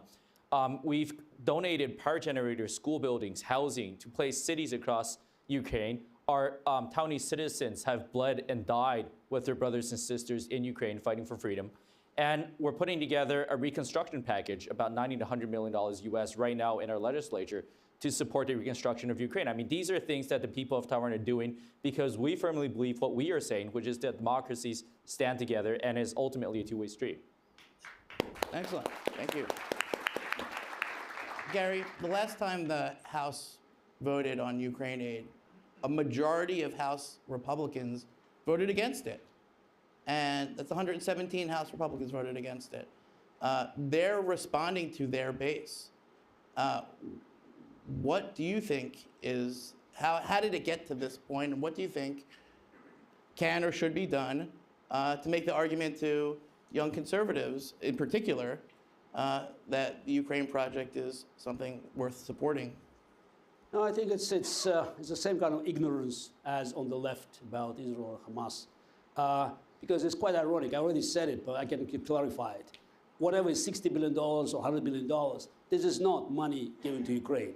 The lion's share of this money goes to American military manufacturers because it replenishes the stock. What Ukraine needs is something that's sitting in the stock now. Tanks, F-16s, ATACMS, Grey Eagle drones. It's sitting there. And it's not, what the Pentagon is using. It's in the storage, collecting dust. So the money will be paid to American manufacturers. By the way, it's quite ironic that most of American defense industries are in the red states. It's quite. I never I never checked, exactly how the members of the House voted. But most of the money will end up in places like Arkansas or Louisiana. So that's again, this what you can find out. So very little, by the way, goes to Idaho and New Hampshire. I just checked it before I ended the stage. So it's spread around. I just saw the recent polling done in Iowa. Actually, this is quite conservative state. And again, it's about the question you ask. Because again, it's one of the problems people don't understand why we're fighting in Ukraine. This is the key. So this is, what is the goal? Because if it's a war, so it should be the goal. In 1943, in January, in Casablanca, FDR and Churchill publicly said, unconditional surrender.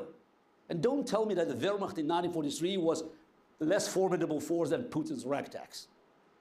So in 1943, before the end of battle in Stalingrad, Japan was there, Italy was there, unconditional surrender. That's a strategic goal. So if you know what you're fighting for, then there will be a solution. There is a will, there is a way. But as of today, it gets very unclear. As long as it takes, it's not the right message. So I believe that if people are given clarity about the American goals, why it's important, connecting Taiwan, Israel, bringing it together, that's how we can actually sell it to the American public. Again, because everything I saw from the polling depends on the questions, how you do that. And of course, you can easily turn it around. Just changing a few commas and a few letters, you can get the result you want. And again, at the end of the day, it's not about money that's being voted by the House. Administration can decommission these weapons, put $1 tag, and send it to Ukraine. Again, if there's a will. I can remind you that it's from June 22nd, 1941, when Hitler attacked Soviet Union, to the end of this year, America sent to Soviet Union to Stalin, 360,000 tons of weapons, ammunition, and food. 360,000 tons at a time where the Nazis controlled the entire Europe, and the Arctic route was infested by German submarines, and Luftwaffe was in the air. Still, if there is a way, if there's a will, there's a way. Excellent. Thank you so much. We do have time for questions. I'm going to ask you to tell us who you are, who you work for if you'd like, and if you have a comment, just put it in the form of a question. And we'll start down here in front, Mr. Peter MacKay, who has been referred to as the Canadian John McCain. Not in that class, John. Thank you very much, Josh, and Gary, Massey, Vincent, Ehud. Wonderful to have you here. Your passion and this platform coincide very well. My very specific question, we have two democracies under threat or under attack. We have two aspiring, let's call them, democracies, held back. Countries sometimes like Ukraine need weapons, but Massey, I was struck by the comment that you made about how regimes are emboldened by silence and a lack of cohesion from Western countries in terms of the message and the words. We've had leaders on the ground in Russia, Navalny, Kara-Murza. In jail, not on the ground. In jail or dead. In dead. In Iran, it's clearly more difficult to have leaders emerge inside the country, but what more can we do other than bringing a cohesive message of support to rally support within your country, within Russia, because the people in the street will be the primary beneficiaries, but it's the democratic world that is going to benefit from a democratic Iran and a democratic Russia. Okay, great. We're going to ask for short answers so we can get to as many as possible. First, Masi, and then Gary. Yeah, that's a very good question, especially dictators are really good at killing hope within the country, telling women that you're being forgotten, you're being ignored by the Western country, by democratic countries, especially women sacrificing their lives.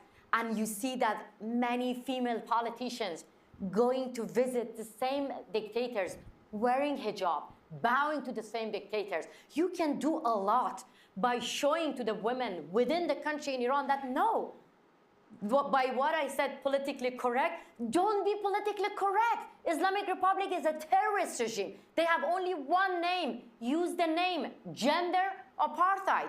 And I want all of you to join us, women of Iran, women of Afghanistan, to expand the definition of apartheid in all international law and include gender as well. And that is going to make our work easy to end gender apartheid. Believe me, I don't want any Western countries to help us, to save us. I want them to stop saving the Islamic Republic, and they can do a lot. By first, naming Islamic Republic as a gender apartheid. Second, by supporting pro-democracy and freedom fighters within the country and outside Iran. And third, Canadian government criminalized Revolutionary Guard as a terrorist organization. They are terrorists. Thank you.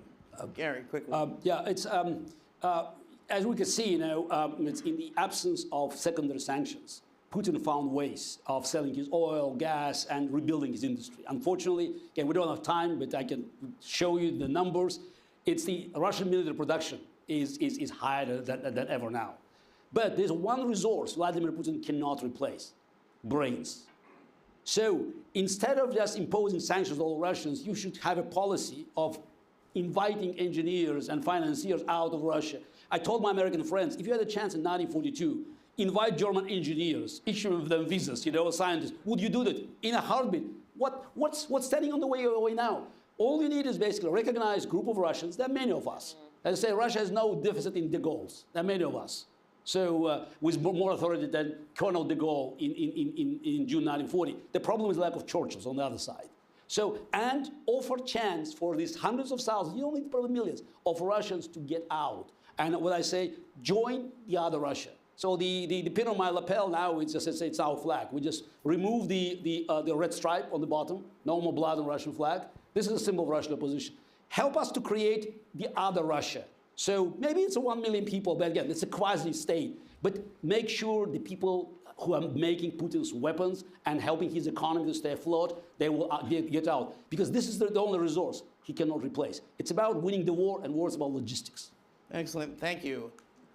Right here in the front, Alan Blue.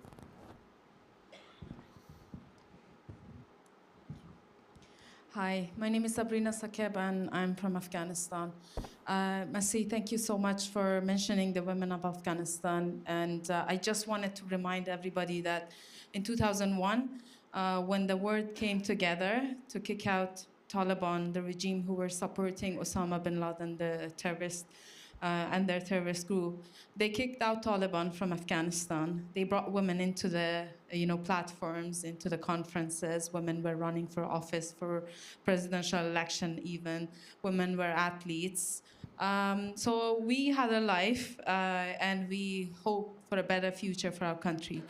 20 years afterwards, they killed Osama bin Laden. They brought Taliban back into power, and they handed our fate into the hands of these terrorist regime who are practicing gender apartheid in Afghanistan right now. So I wanted to ask you this question. How do you see the future of the women's revolution in Iran, considering what had happened in Afghanistan? That's why I believe that, my sister, we, the women in the Middle East, we have to lead the rest of the world, honestly, because we're alone. We are alone. I mean, imagine, I'm going to have a simple question here. Imagine if it was not women of Afghanistan, if it was women here in Canada being kicked out from a school, what would have been the reaction of the world? If it was not women of Iran getting killed for showing their hair, for simply walking unveiled, it was women in America getting killed for practicing their right, basic right. What would have been the reaction of the rest of the world? So I want you to do the same. Imagine if it was no women of Iran and Afghanistan being kicked out from a stadium just because of being women. FIFA would kick out any countries if they don't allow women. But now, FIFA is helping the Islamic Republic, the gender apartheid regime, every single year. And when we say boycott Iran, ban Islamic Republic, kick them out, people say, shh, no, you know, this is not politically correct that we are banning Iran. No, we are not banning Iran. We are banning Islamic Republic. We are banning Taliban. We are not banning Afghanistan. So that's why I believe that, my sister, we have each other. We have to call everyone to join us. Where are the global feminist movement? Where are the women's march, which took place everywhere for women of Iran and Afghanistan? We have to be louder and louder and call everyone to join us. As I said, legally help us to expand the definition of apartheid to include gender in all international laws. That's how we can actually kick them out from everywhere. Excellent, thank you. This will have to be the very last question. Lobsang.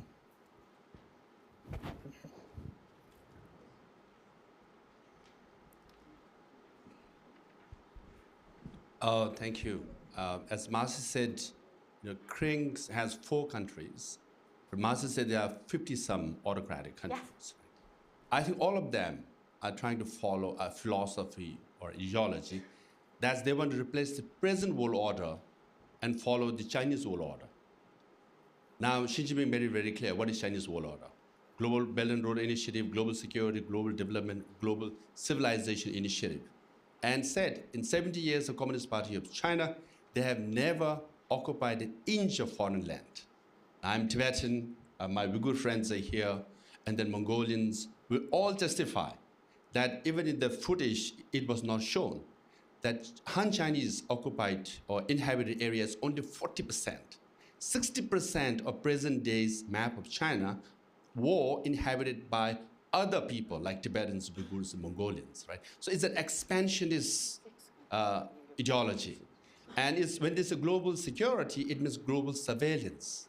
When there's a global development, it means profit of them and loss for others. So I would like, you know, our spokesman person from Taiwan to expand a bit on what is Chinese world order. If it replaces the present world order, how threatening and dangerous it could be for the rest of the world, particularly for Taiwan immediately. Excellent, thank you. That's a great question. And I think it really goes down to how clear we are, our clarity in terms of the CCP's intentions. And the CCP, I think, has always made quite clear that, number one, that they intend to take Taiwan back peacefully again, if possible, but by force if necessary. But the second is to engage with the US on equal footing. They see China and the US as dividing spheres of influence in their ideal world scenario. Now, we would easily imagine where, for example, the Pacific would fall under that sphere of influence, where Japan, where Korea, where the Philippines, and Southeast Asia would fall under that sort of plan. So I think we have to take that at face value. And, as Masi said very clearly, we have to take what these authoritarian leaders say at face value because it's going to be true. And so I think on China, again, there's only one way, really, to keep their ambitions in check, and the only way is to stand together. There simply isn't any other way. The United States can't do it alone. To be honest, you guys are so far away. Taiwan can't do it alone. Korea can't do it alone. Japan can't do it alone. Australia can't do it alone. The only way it's remotely possible is if all of us stand together now rather than 10 years or 15 years later and reminisce about what could have been and what should have been. I can't think of a better sentiment on which one more, just and I'm sorry, we're out of time, Gary, but can you hold that thought for the cocktail party? I've been advised by the management to give you a public service announcement. The buses out front will be there at 6:30 to take you over, or you can walk. It's a nice walk. And I think we've definitely not exhausted this conversation. So please, I look forward to continuing it with you all over lobsters. Please give our panel another round of applause. And thank you so much. Thank you.